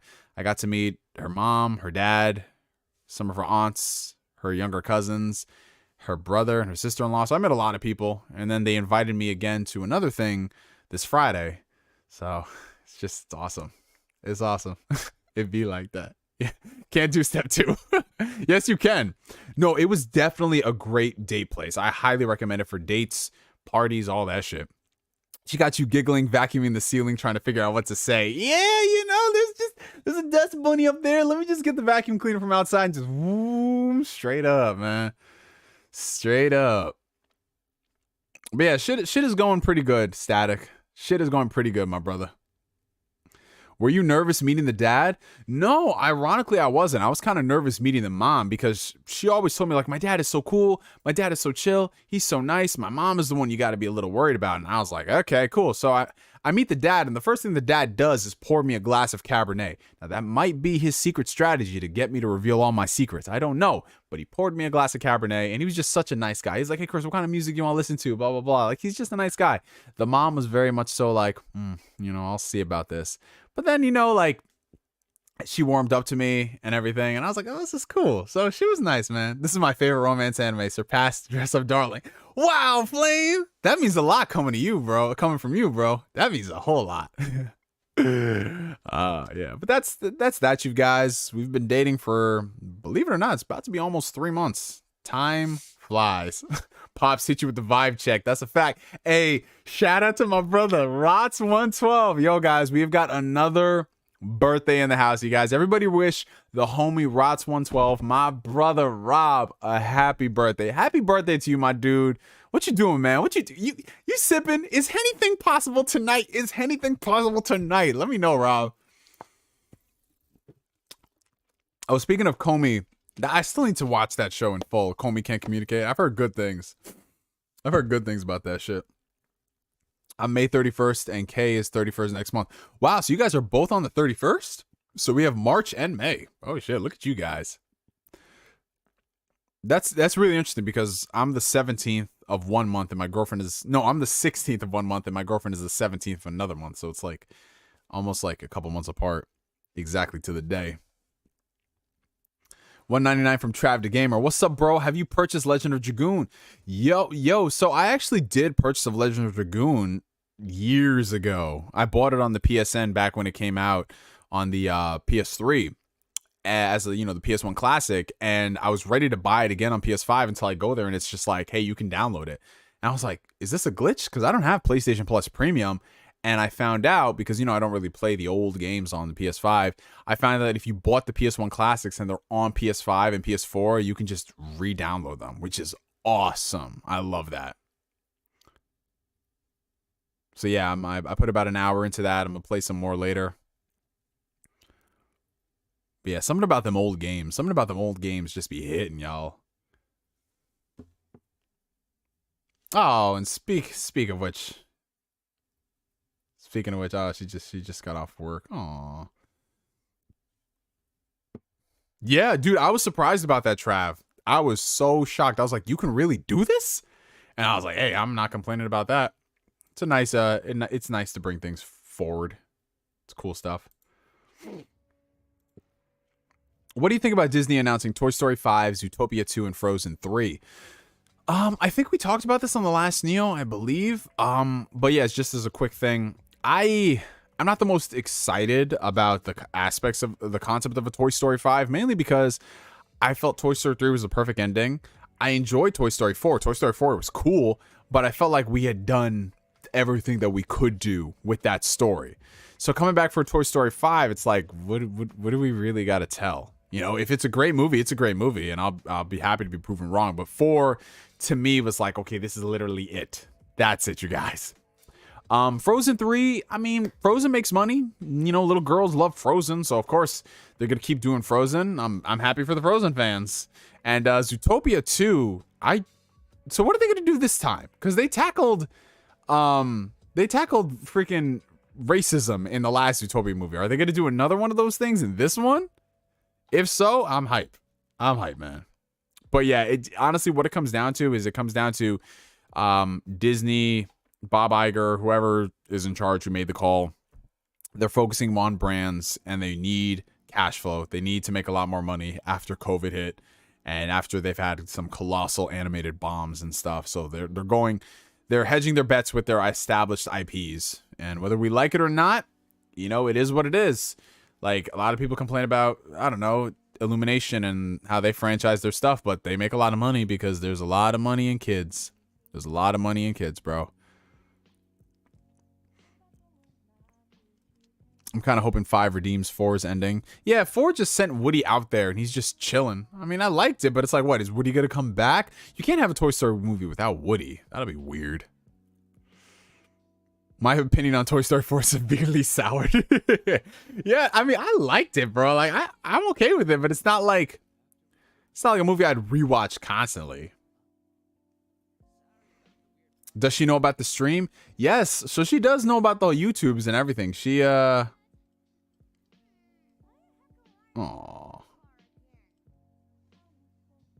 One sec, hold on.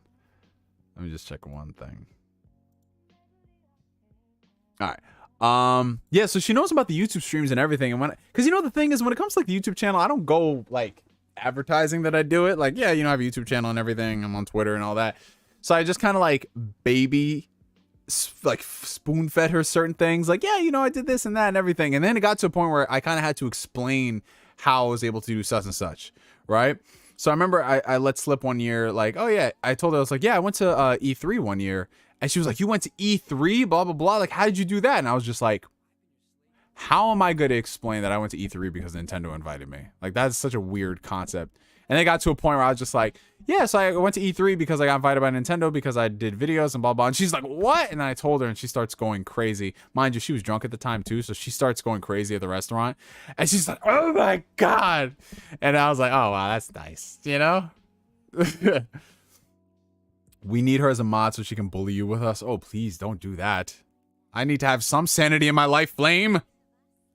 Disney got to hire John back to Pixar. They lost their touch after he left. Well, Pixar is kind of in this weird funk where I think they need to just get over what they're doing right now, and then we might have a new renaissance. Because I really enjoyed Turning Red. I thought Turning Red was great. But for every Turning Red, we just have a whole bunch of stuff that's not as good.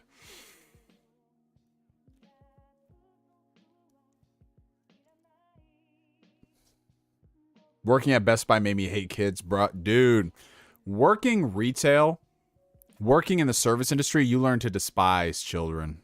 And you learn to appreciate good parenting.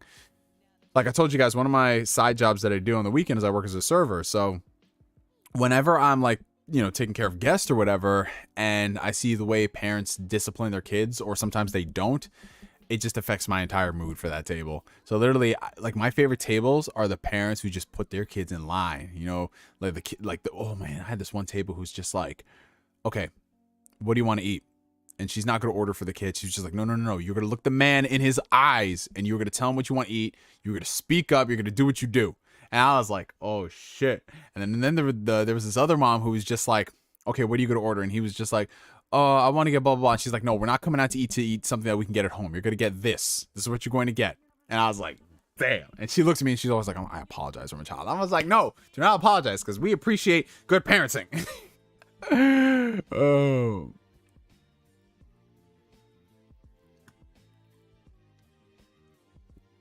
But yeah, listen, I'm like, whenever I see parents who discipline their kids and they don't let their kids run around, oh, especially if their kids are running around a busy restaurant, y'all do understand people are running around with heavy trays of food and drinks and beverages and all that stuff, and you letting your little gremlin, your little hell spawn run around, like, bro, it's insane. For sure, I work at Walmart, and Lord, these damn kids don't know how to act. It's the worst too, bro. But you know what? Every now and then you just see something that restores your faith in humanity.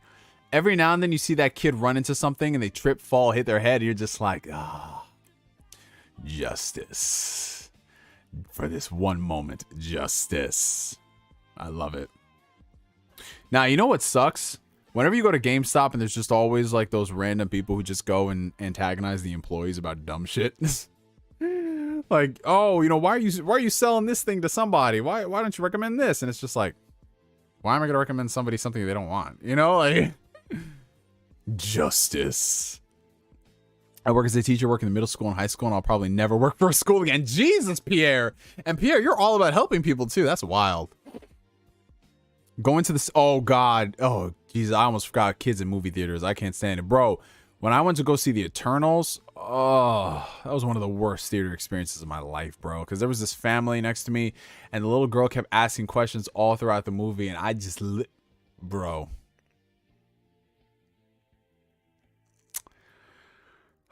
Like, why is this happening? Why is that happening? I just want to turn over and just say, shut the fuck.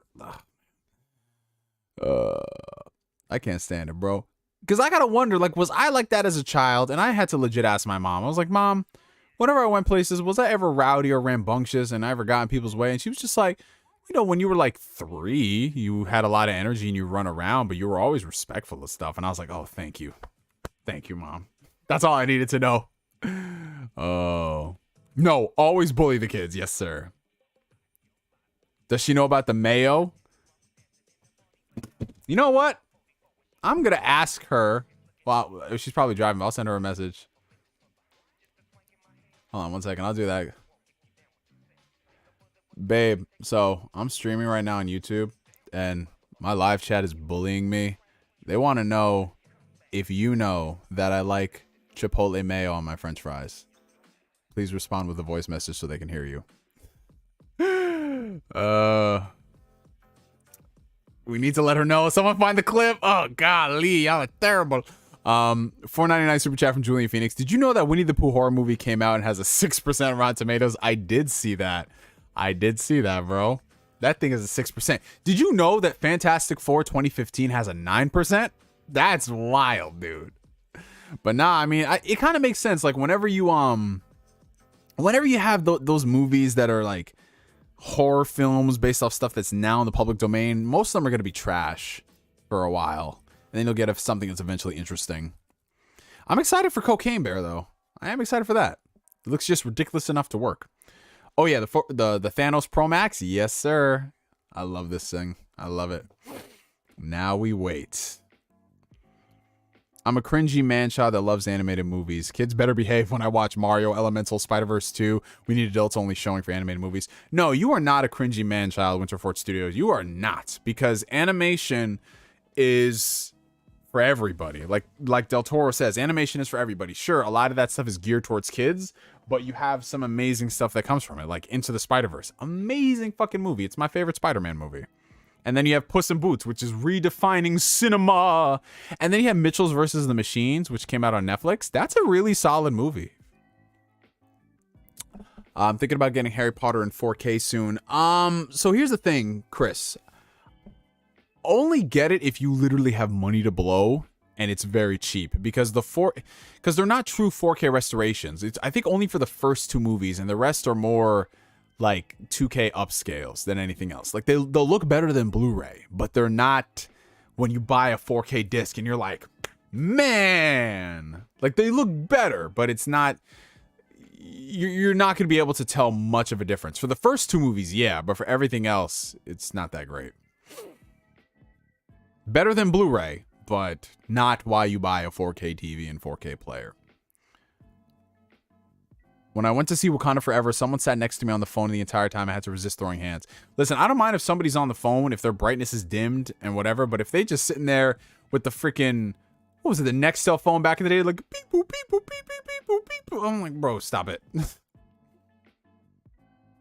Watch her message you back saying you like Chipotle mayo. Well, we had a good run. We gonna see. She hasn't seen the message yet.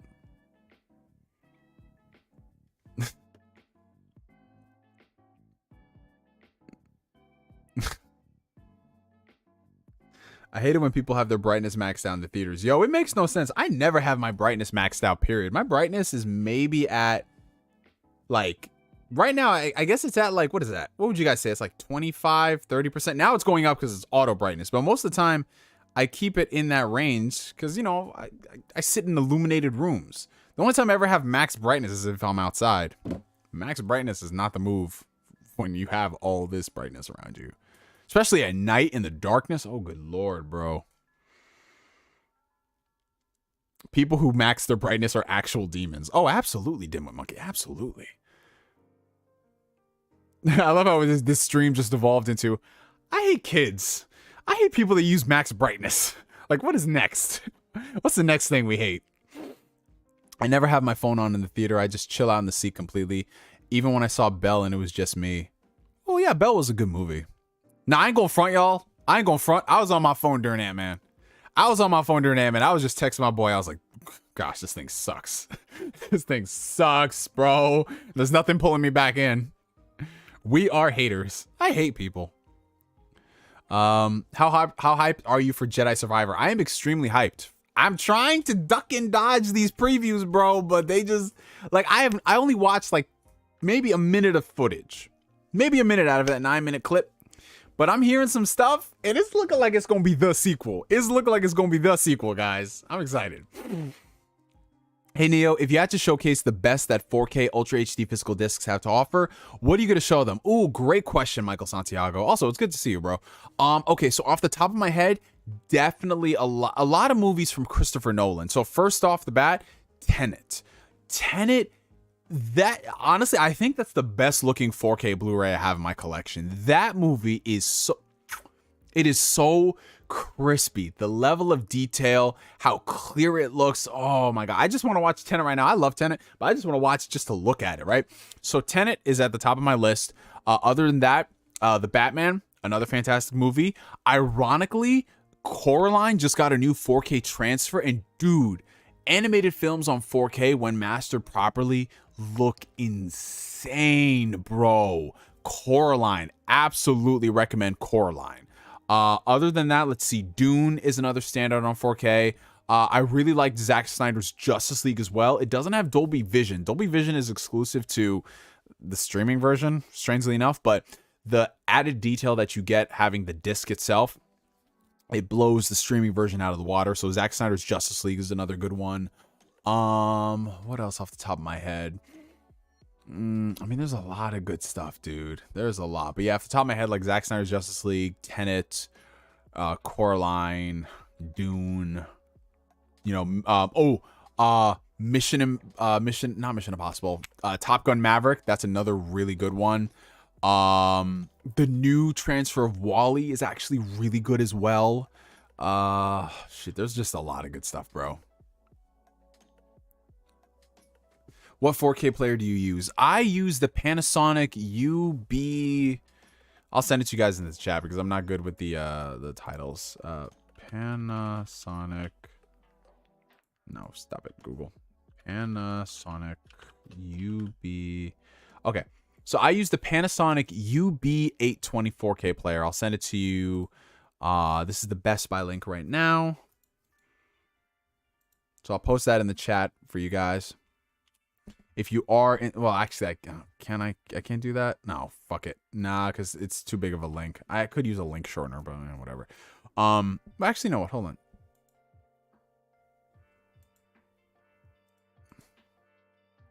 Damn it. Okay. Anyway, so the Panasonic UB820. Panasonic UB820. You just type it in on Google, it comes up. It's $500, which I know to a lot of people, $500, that's crazy, but it is a very, very good 4K Blu-ray player. It has Dolby Vision, 7.1, all of that stuff included in the player. And the thing is, I know a lot of people, they use just their PlayStations and their Xboxes for their 4K, which is okay if you don't really care much about it. But if you want to truly get the best performance out of your 4K discs, there's a lot of stuff on the 4K discs that the consoles are not unlocking because they don't have the horsepower to do that, right? So I look at it like this. If you're spending $1,200 on a TV, whether you get a nice Sony or you get an LG C, whatever, you want to pair it with a good player and a good sound system to get the most out of everything, right? So that $500 player is awesome. I think it's a perfect price point because everything else from there starts going up to like $1,000, right? So this is like a good happy medium. So yeah, I highly recommend that player. Hard 8 Times actually recommended it to me. I bought it like about a year ago, and it's just so fucking good, dude. It's so good. It is. Trust me, guys. I'm not over here telling y'all, hey, listen, like buy something just because. But if you actually have a decent TV and you have a decent sound system, you need a decent player. And trust me, when you put in, dude, the first day I got this, I compared it between my PS5 4K player, my Xbox 4K player, and the new one. The level of detail that is lost because those players do not have access to Dolby Vision and HDR10 Plus and all that stuff. It is a night and day difference. A night and day difference, you guys. Trust me on this. It's incredible. Look, shout out to my homie Rhino, Kingpin in the building. That Panasonic changed my life with that LG CX. Listen, that's my homie right there. I told him straight up, listen. He's like, what player to buy? I told him, buy this player. You will not regret it. And he put on, I think what was the first movie you tested? You tested Batman and you tested the new Jurassic Park movie. And he was just like, my nigga, I feel like the dinosaurs are coming out of the screen. And I was like, yes, bro. The detail is insane. Did you already give your thoughts on the Flash trailer? Yeah, we talked about the Flash trailer, I think on the last Ask Neo, but I'm really excited about it. I am actually really excited about the movie. It's just, it looks really good, dude. I don't know. Like, I just never thought in my wildest imagination I'd be excited for a Flash movie. Like, on the one hand, I get it, Ezra Miller. I know. It's just like, that's the one sticking point. Like, it had to be Ezra Miller.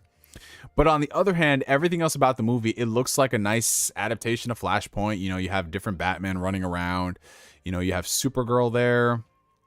You know, just a lot of the stuff, it looks solid, man.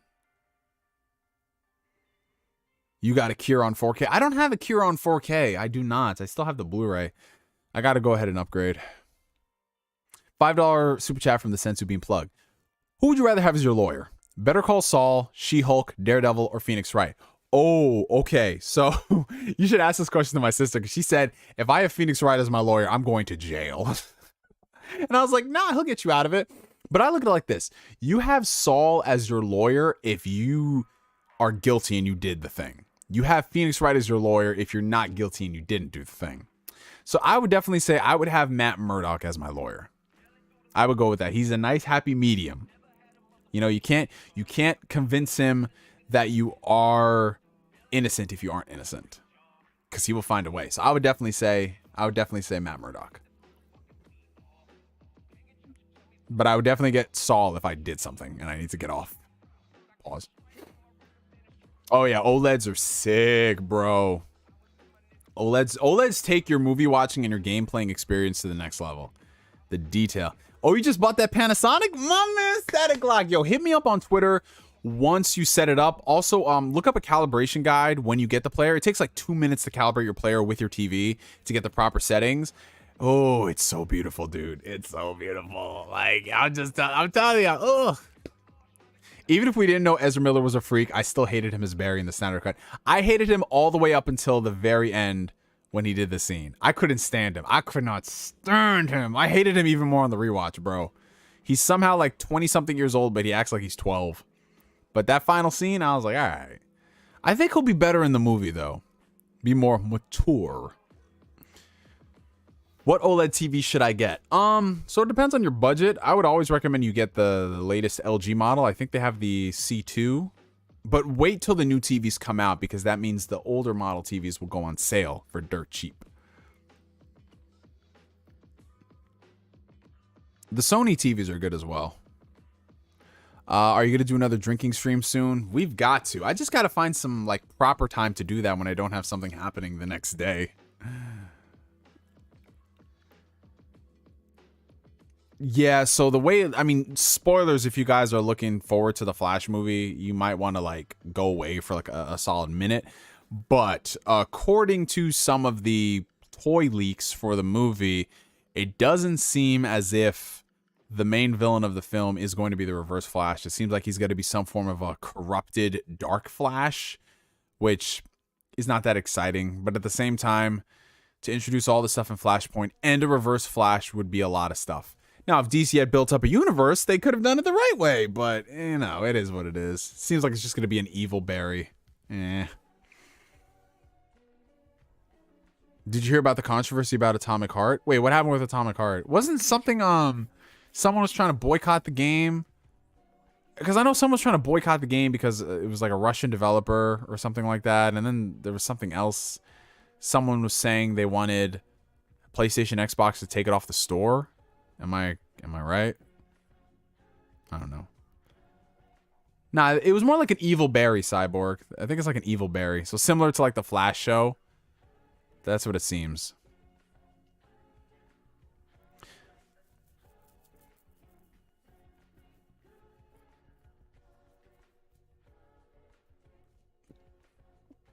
Have you seen When the Promised Flower Blooms? I have not seen that. Have any of y'all seen that?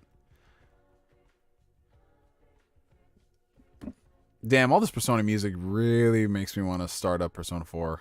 But I'm just not going to do it. I can't have the time. I still got to finish Royal. Still waiting on those data battles. I have it, bro. That Kingdom Hearts 3, it stays installed. It stays installed, my brother. It stays installed. I just need to take off a week from work and just play that.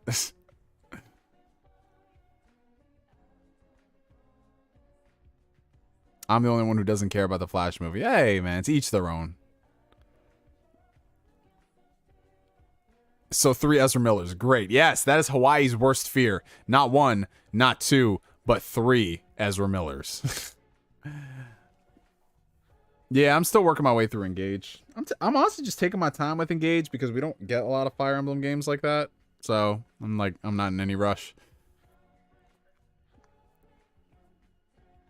I can't wait to play the new Yakuza game. Yes, 2023 has been a very good year for gaming so far. The Dead Space remake, Hogwarts Legacy. We have Yakuza Ishin. There's a lot of shit, bro. And we have all the shit coming out. We have Zelda literally in like what, less than 3 months. It's a lot of stuff, bro. Wolong is coming out. Octopath 2. Jesus, bro. Jedi Survivor. Jesus, bro. But I'm not in no rush to like to me, the only game that really matters right now as far as new shit, well, obviously Yakuza Ishin, but I'm dropping everything. I don't care. Final Fantasy 16. Literally. Yep, we had Hi-Fi Rush as well. Bayonetta Origins. Hopefully that's good. And Resident Evil Remake. Listen, there's so much shit. But you know what the benefit is? Eventually, a lot of these games are going to end up on Game Pass or PlayStation Plus, or they'll be discounted. So no rush, y'all. We got this.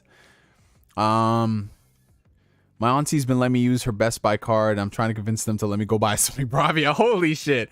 Sometimes it's just like, yeah, can I buy a game? This man's like, can I buy a whole TV? I respect the hustle. I respect the hustle.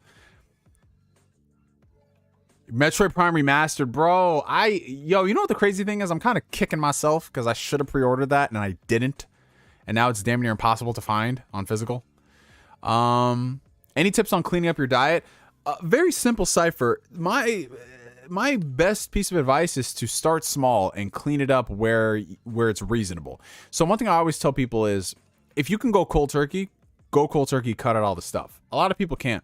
So it's all about making better, healthier alternatives. So, you know, instead of going something that's like really sugary, as like a drink, like soda or something like that, maybe switch to sparkling water that's got flavors.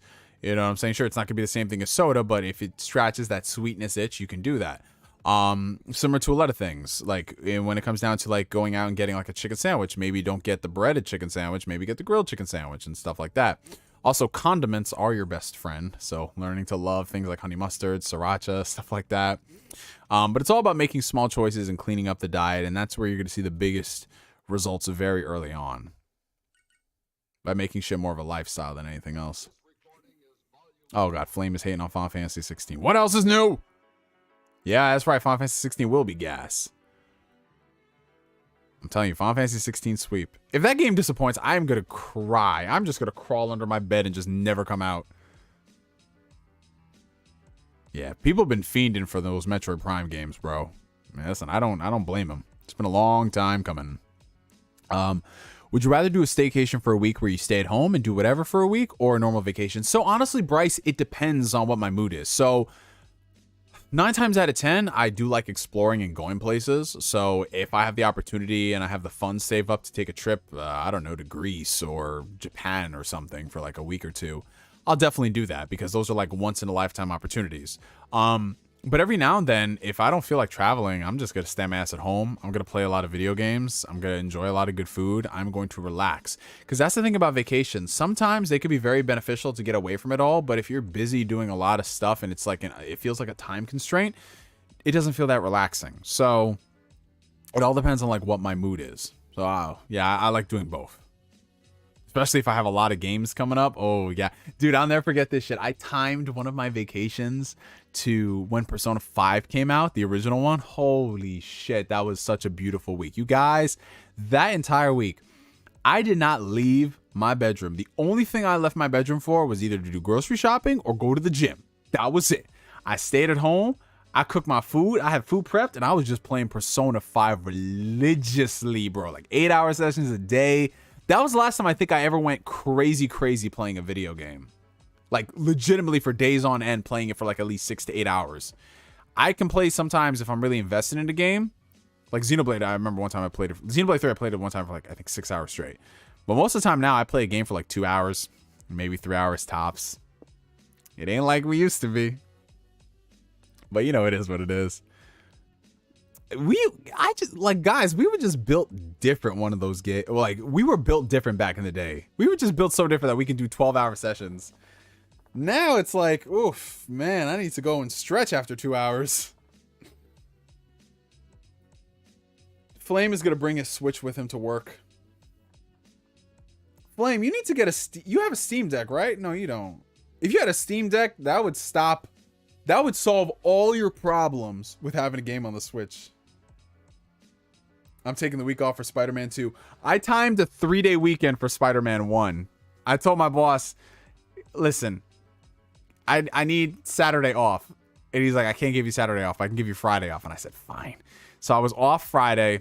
I went to work Saturday. And then I was off Sunday and Monday. So I was like, oh, you do have a Steam Deck. Nah, I remember one time I played Kingdom Hearts. We played Kingdom Hearts 1 for 12 hours on stream. Do you guys remember that stream? I think we were on Justin TV. It was like 10, 11 years ago. We played Kingdom Hearts 1 for 12 hours straight. Shit was crazy, bro. Did you romance Anne best choice? Honestly, I don't know who I'm going to do with this playthrough. Anne or Makoto? Like, I really like Anne a lot. But something about Makoto, bro. When will my girlfriend respond to this message? I need to know. I need to know the burning answer to the question. You spelled Takemi wrong? Oh, that sounds like the FBI about to take a trip to Florida, bro. Romance all of them? Oh, this man's a menace. My part-time job gave me a break for a month and I played an entire month. Oh, that's awesome. Dude, that is sick. I love when shit like that, when it just lines up in your favor. Oh, it's the best feeling. She's legal, but are you legal, Flame? I don't think so. I dare you to play Kingdom Hearts 3 for 12 hours straight. Nigga, you trying to kill me, bro? 12 hours of that? I can't do it, bro. Well, if it's data battles, I'd do some data battles for Corey. But I ain't doing that story again. I love how you just come back just to say that. I romanced Anne and Vanilla, and I did Kasumi and Royal. I don't know, man. Maybe because I haven't gotten to the stuff with Kasumi yet that is really good, but I need to understand why y'all be hyping up Kasumi. I need to see this. I romanced Makoto all 3 times. Get on my level. I like it. Hey, what's up, Ham? Ham Solo? What's going on, my guy? How are you, bro? There's a mod on PC that stops you from romancing teachers in Persona. Oh, that sounds like a great mod. I need to install that on Flame's Steam Deck. Can't help but go back to best girl every time. Yes, sir. Kawakami Sensei. Oh, snap. FBI Sensei. Play for Billy, though. That's a fact. That's a fact, Corey. Yo, how have we not gotten a Kingdom Hearts 3 patch on consoles yet? What is Square doing? You could resell the game again with Remind on the disc and next-gen updates, and they're just like, no. No. I don't understand Square sometimes. Corey Gryffindor, come get your company, bro. When is Sony going to drop refurbished PS5s on their websites? I'm trying to save a little. Well, yeah, I'd say probably about a solid year or two, because they just got them in stock in places. So, yeah, give it like a year or two. How hyped are you for NF's new album? Extremely excited. Hope was such a dope song, dude. And that music video, oof. The callbacks to Mansion and Perception, beautiful. $2 from Ham. Supporting Super Chat works. Have a good day. Oh, thank you, my guy. Thank you, my brother. I appreciate you, my G. When you want to talk about some of the hardest people working in the gaming community when it comes to interviews and stuff, that's my boy Ham Solo from Between the Sticks, man. He's got it on deck. I've been seeing some people he be interviewing on that show. I'll be like, holy shit. Great guy. You guys should check him out. When do you think we'll get Persona 6? Yo. Okay, so they did Persona 5 dancing games already, which means they can't milk it in that front. They did a Persona 5 spin-off game, that being Persona Strikers. Can't milk it on that front. I feel like we might see a Persona 6 before 2027. I'm gonna say that. I think we are going to get a Persona 6 in the next like 4 years.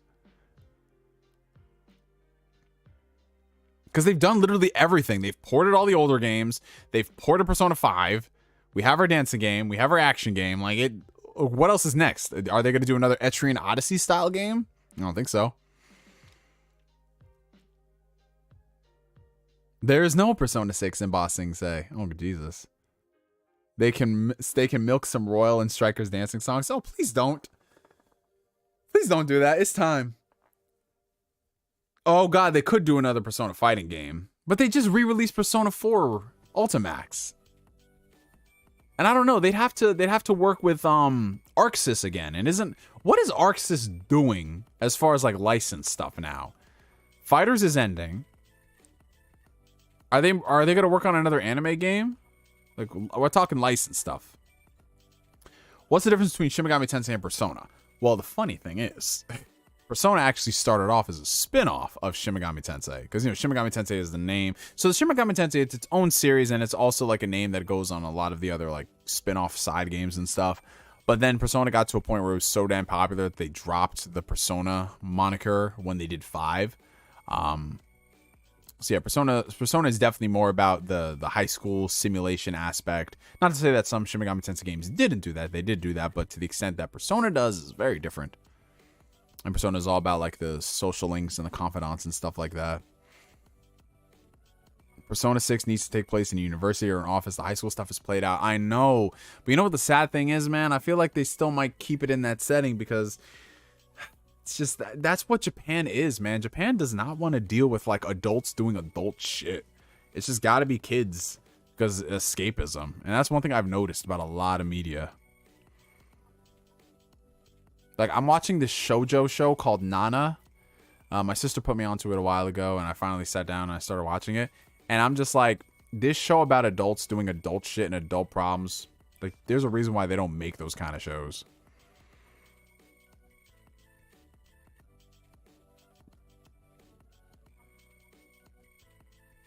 I mean, the dancing games are solid, Pi Studios, for what they are, but, like, they're just dancing games. They got some good remixes. I will say, I think the remixes in 4 were better than the remixes in 5. Yeah, if you just look at, like, I mean, that's not to say that there aren't good anime or good content with, like, teenagers and stuff, but there's only so much you could do with teenagers. Like, I would like to see adults going through adult problems because, hello, I am an adult. Hey, Neo, do you think the Activision deal is going to close? And what do you think about the drama of PlayStation? So, as you guys know, I'm not really too... I don't really care one way or another whether or not Microsoft acquires Activision or, you know, they just go back to being independent. Regardless of the situation, I think one thing that's certain is I don't think things will go back to business as usual between Microsoft and PlayStation and Activision. I think that... to the extent in which PlayStation has gone to state their case in the situation, whether you agree with it or not, I'm not here to convince you otherwise. I think that's definitely burned a lot of bridges.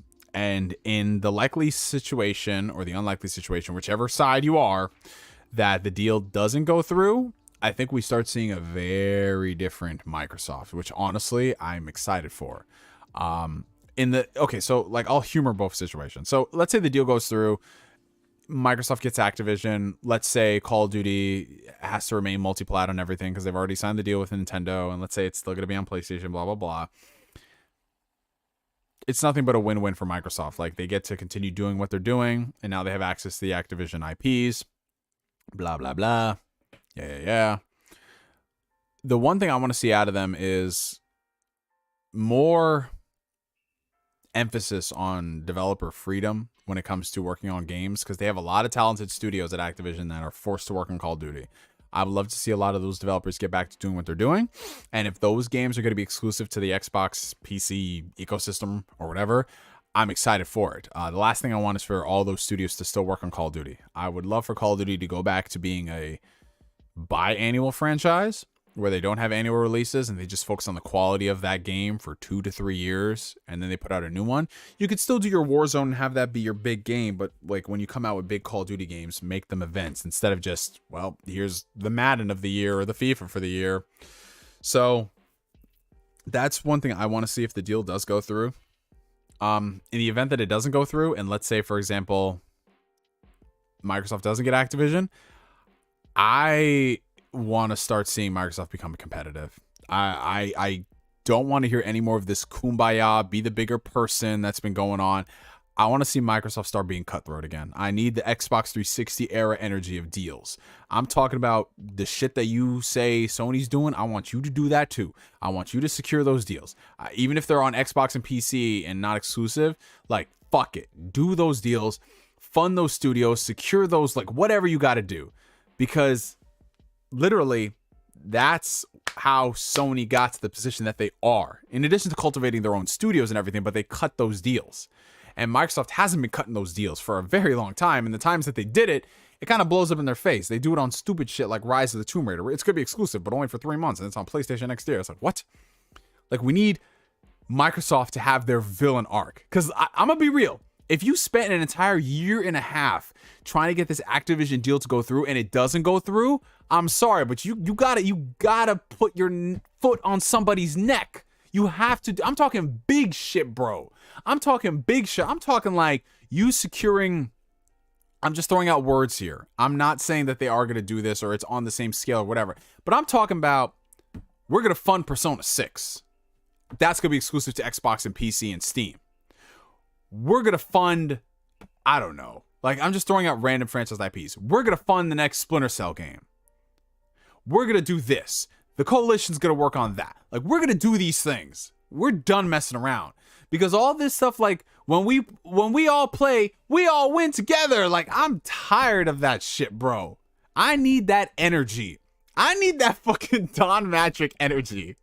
I need that GTA DLC is exclusive for X amount of time energy. I need that shit. And you know what? If people complain that, oh, you know, it's anti-consumer, whatever. Is it going to entice people over to Xbox and PC?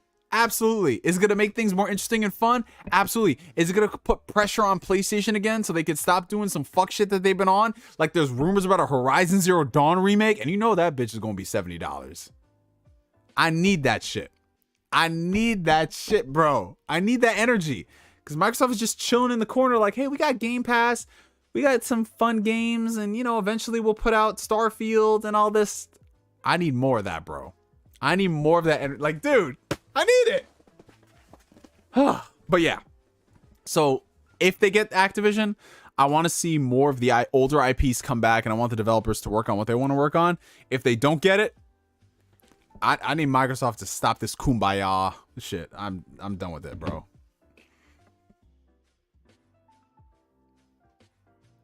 Okay, so my girlfriend, she just replied to my messages. All right. First off, let me listen to see if it's safe for the stream. Hold on.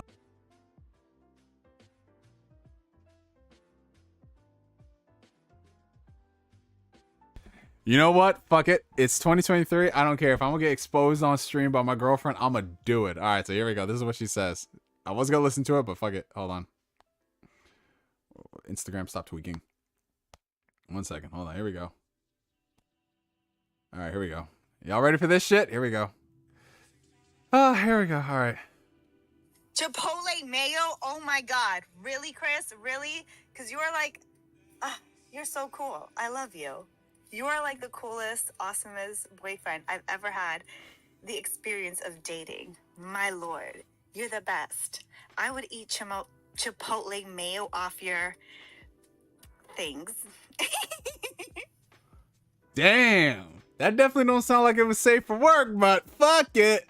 And she also said no bullying. She says no bullying me.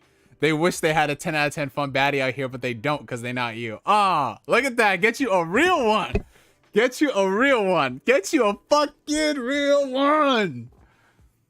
Get you a fucking real one. Oh.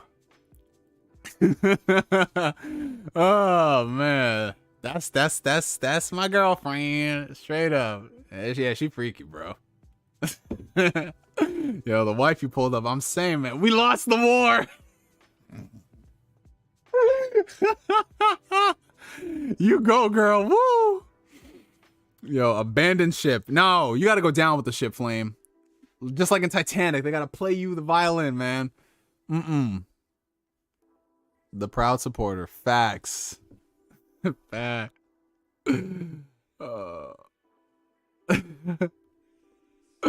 Oh man, hold on. I'm gonna send her the chat real quick. Holy.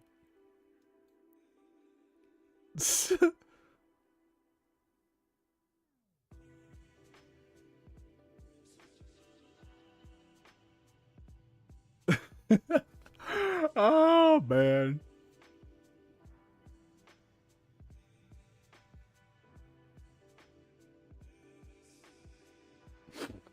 Oh man. No. We lost the battle, but we didn't lose the war.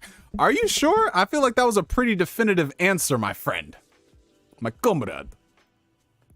Will she make a cameo in your videos one day? I don't know. Maybe. We'll see. We shall see. Hey, yo. Man. All right. So we will go for another 15 minutes, you guys. And then we will wrap up the stream for the night. We've been going for like a little over 2 hours. Chipotle mayo, Chris. Yes, sir. Yes, sir. Yes, sir. Yes, sir.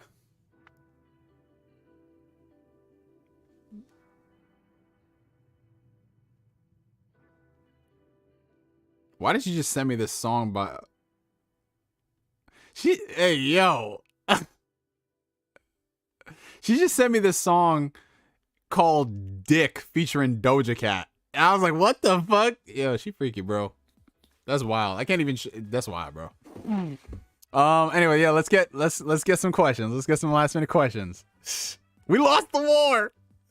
How do you feel about a Static Shock video game on the Xbox exclusive? I feel like Static Shock, it's about time for him to get some representation, bro. He has been on the sidelines for too long. But now, honestly, I want Xbox to work on a Punisher game, bro. Just give the Punisher to the Coalition, dude.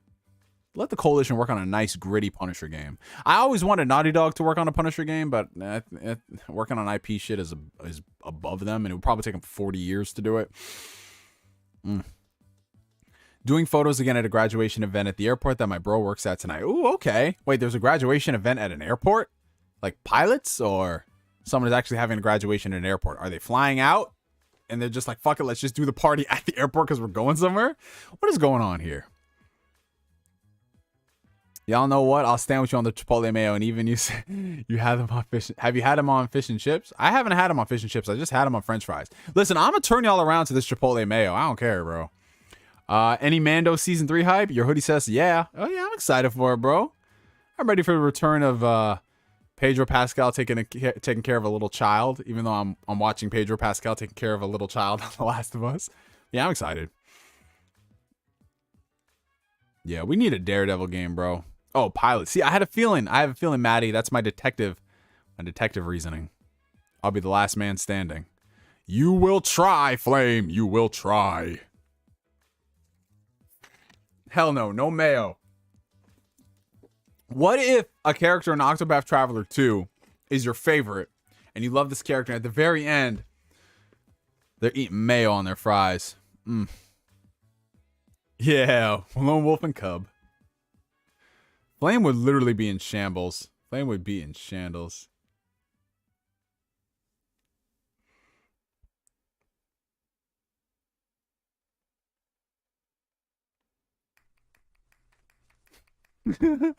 A Judge Dredd game would be sick. But now, honestly, like a Punisher game, a Daredevil game would be sick. You know what would be cool? If, what's the developer name? Emu, the ones who did Streets of Rage 4. They did the new TMNT game. They got to work on a new X-Men game. Holy, like an X-Men arcade type of game. That'd be fire, bro. Avengers post-credit scene, but it's at a mayo on fries only shop. Well, that sounds very good to me. It'd be like me, Jez Corden. Who else would be in there? We'd be chilling. Just mayo on fries. A Luke Cage game in the style of Yakuza would be dope. Yo, you spin right now, NV Dub. That would be fire. A Superman game would not work. I think it could work, possibly. We're just waiting for the right people to work on it. I'm still waiting on some news for that Dragon Quest III HD 2D remake. Yo, shit, I forgot they were doing that. I'm still waiting for them to announce that Final Fantasy IX remake, because we know it's coming.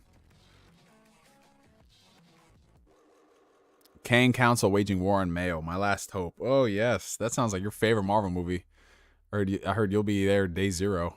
I heard you already pre-ordered your ticket. Watching it 4DX.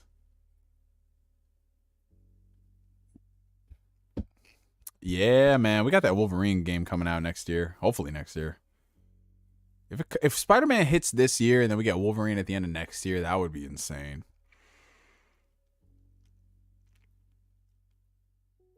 Neo is Anton Jackson from Undercover Brother with that mayo. Listen, I like Chipotle mayo, but the way y'all make, you know what it is now? Like, I like Chipotle mayo, but the way y'all have been bullying me for the past 2 years, I'm gonna be relentless with it. You know what I'm gonna do? I'm gonna go to the grocery store. I'm gonna start taking pictures of Chipotle mayo and just post it on my feed. You can't run away from it, Flame. You can't.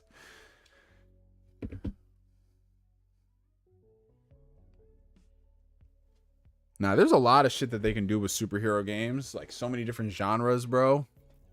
I still want them to do some type of, like, a tactical XCOM game. I know Firaxis did Midnight Suns, and I'm talking, like, full-on XCOM, bro. The Second Coming of Jez. Hey, yo.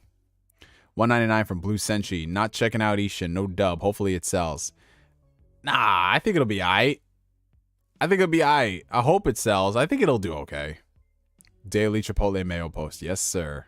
What a world. What a time to be alive. Oh yeah, there is that Wonder Woman game coming out.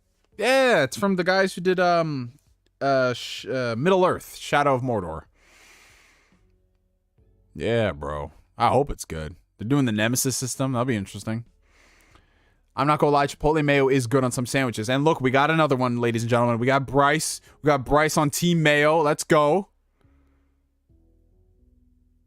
Hey, have a good night, NT.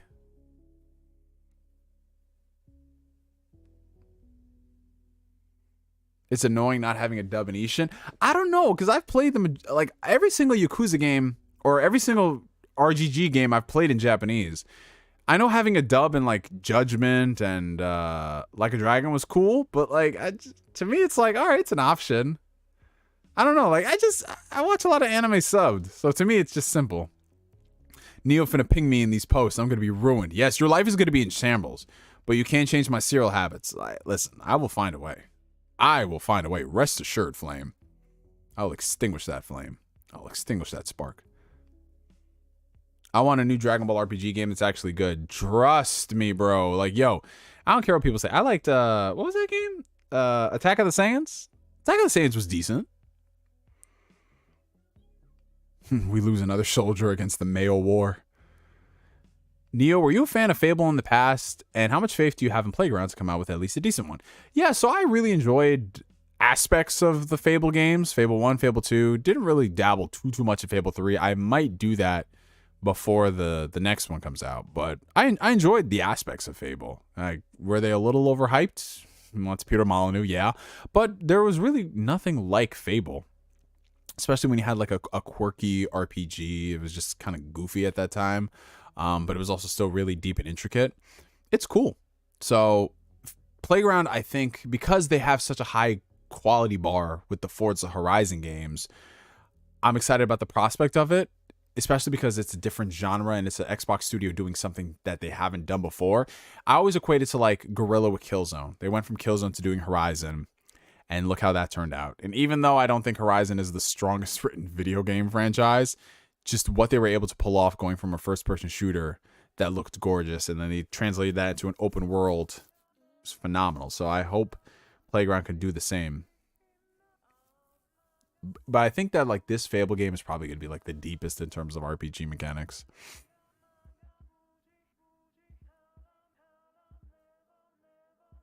I want to get like a trailer for it soon, bro. Like they announced that game. They announced it almost 3 years ago. We still haven't even got a trailer. How are you doing on Hogwarts Legacy? What house are you? I'm doing pretty good. I'm Gryffindor. I'm Gryffindor and I'm enjoying it. It's a solid game so far.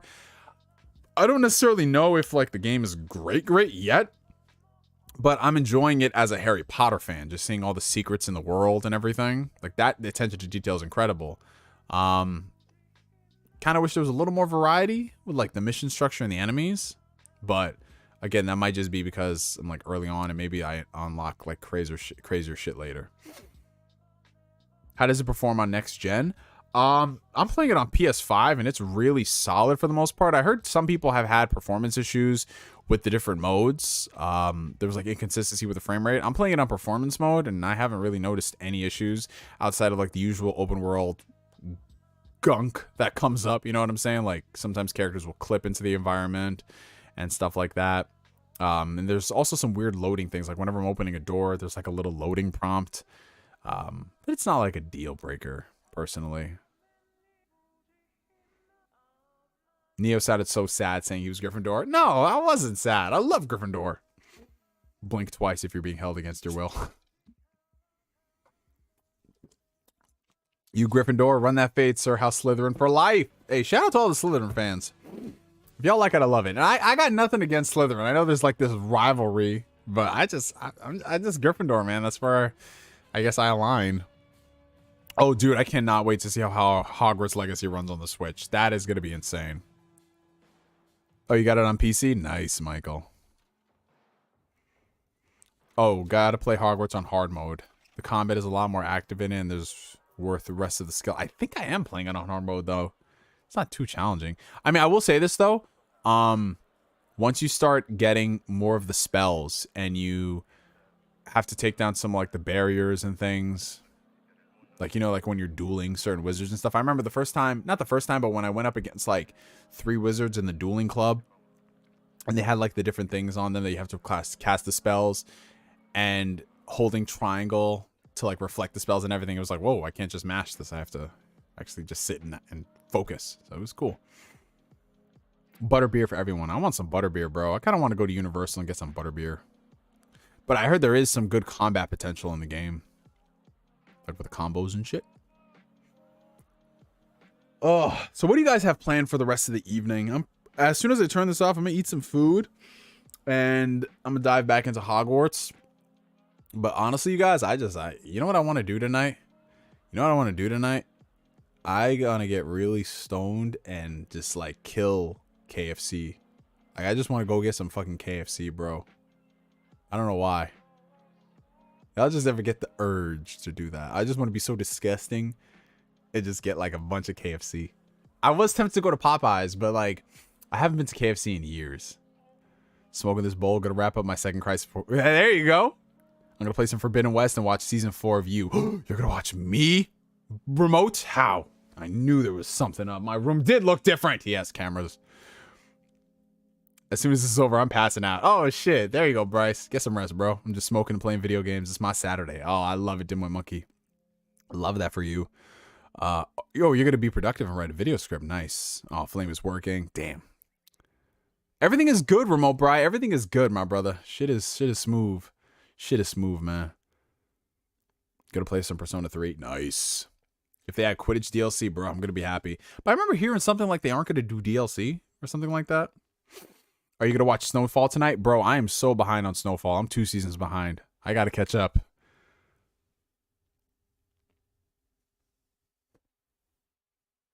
IGC Kid, hi, I'm new to your channel. Can you tell me about it? Well, IGC Kid, this is my YouTube channel. We talk about video games. We talk about anime. We talk about movies. We talk about comics. We talk about a lot of things, man. What you're tuning into right now is my Ask Neo stream. This is the stream where it's like just chatting. We're chilling. We're hanging out. We talk about everything from life to video games. Occasionally I get bullied by my chat members because of my taste in condiments, because I do like Chipotle mayo and fries. But then again, you know, I don't take that stuff too seriously, because there's some people in here who pour the milk first, then the cereal. So do you really need to take the opinion of such a savage? I don't think so. Hey, Darkstar, what's up, bro? I still got to finish up Crisis Core, man. I don't know. Something about Crisis Core this time around is not hooking me. I have no idea why. How much time do we have left? We have exactly 2 minutes left. We got exactly 2 minutes left. 2 minutes left to the stream tonight, you guys. 2 minutes left. We've been going for 2.5 hours. $2 from Blue Senshi ended up a Slytherin. Hey, look, another one. Oh, another one. I'm getting outnumbered. But you know what? You know what? It's fine. I can be the lone Gryffindor. I can be the lone Gryffindor in the chat, and I'll just let y'all know. There ain't no secrets in this chamber. Bam. That's how we go. That's how we gonna wrap up the stream for the night, ladies and gentlemen. Thank you guys so much for coming through to another fantastic Ask Neo. 2.5 hours. Just like that. 2.5 hours. Oh, sorry to all the people who just joined the stream right now. Dark Fraxis, you mean I'm late? Yo, literally like right there. And he's like, hey, Neo. Oh, shit. Well, damn. There he goes. But thank you guys so much for coming to the stream. Thank you guys so much for all the super chats. Thank you guys so much just for coming through and being y'all amazing individuals.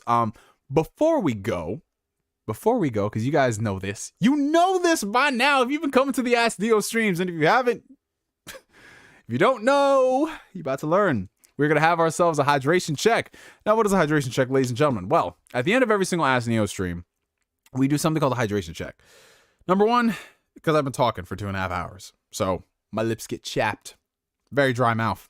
And number two, we got to stay hydrated. Because when you stay hydrated, you live a healthier life. So grab your favorite H2O beverage of choice. Of course, we're going to be drinking vintage seltzer water, because that is always what we do. As Reed94 says, chug that static, bro. That's what we do. Or as David Bigelod said, he just chugs vodka, which, hey, listen, that's probably something I got to worry about for him in the next 20, 30 years. But now, you know, YOLO, you live it, you live it. Flame's like, I got no liquid because I'm working. Damn, they working y'all like that? They said, like, you got to drink your sweat and your pee. That's crazy, bro. That is insane. Oh, we do need Asbel Lant. Asbel Lant, if you are listening on the playback, we miss you, my brother, and we hope you are doing well. But yeah, guys, grab your favorite H2O beverage, and on the count of 3, we're gonna chug that shit. 1, 2, 3. Hydration.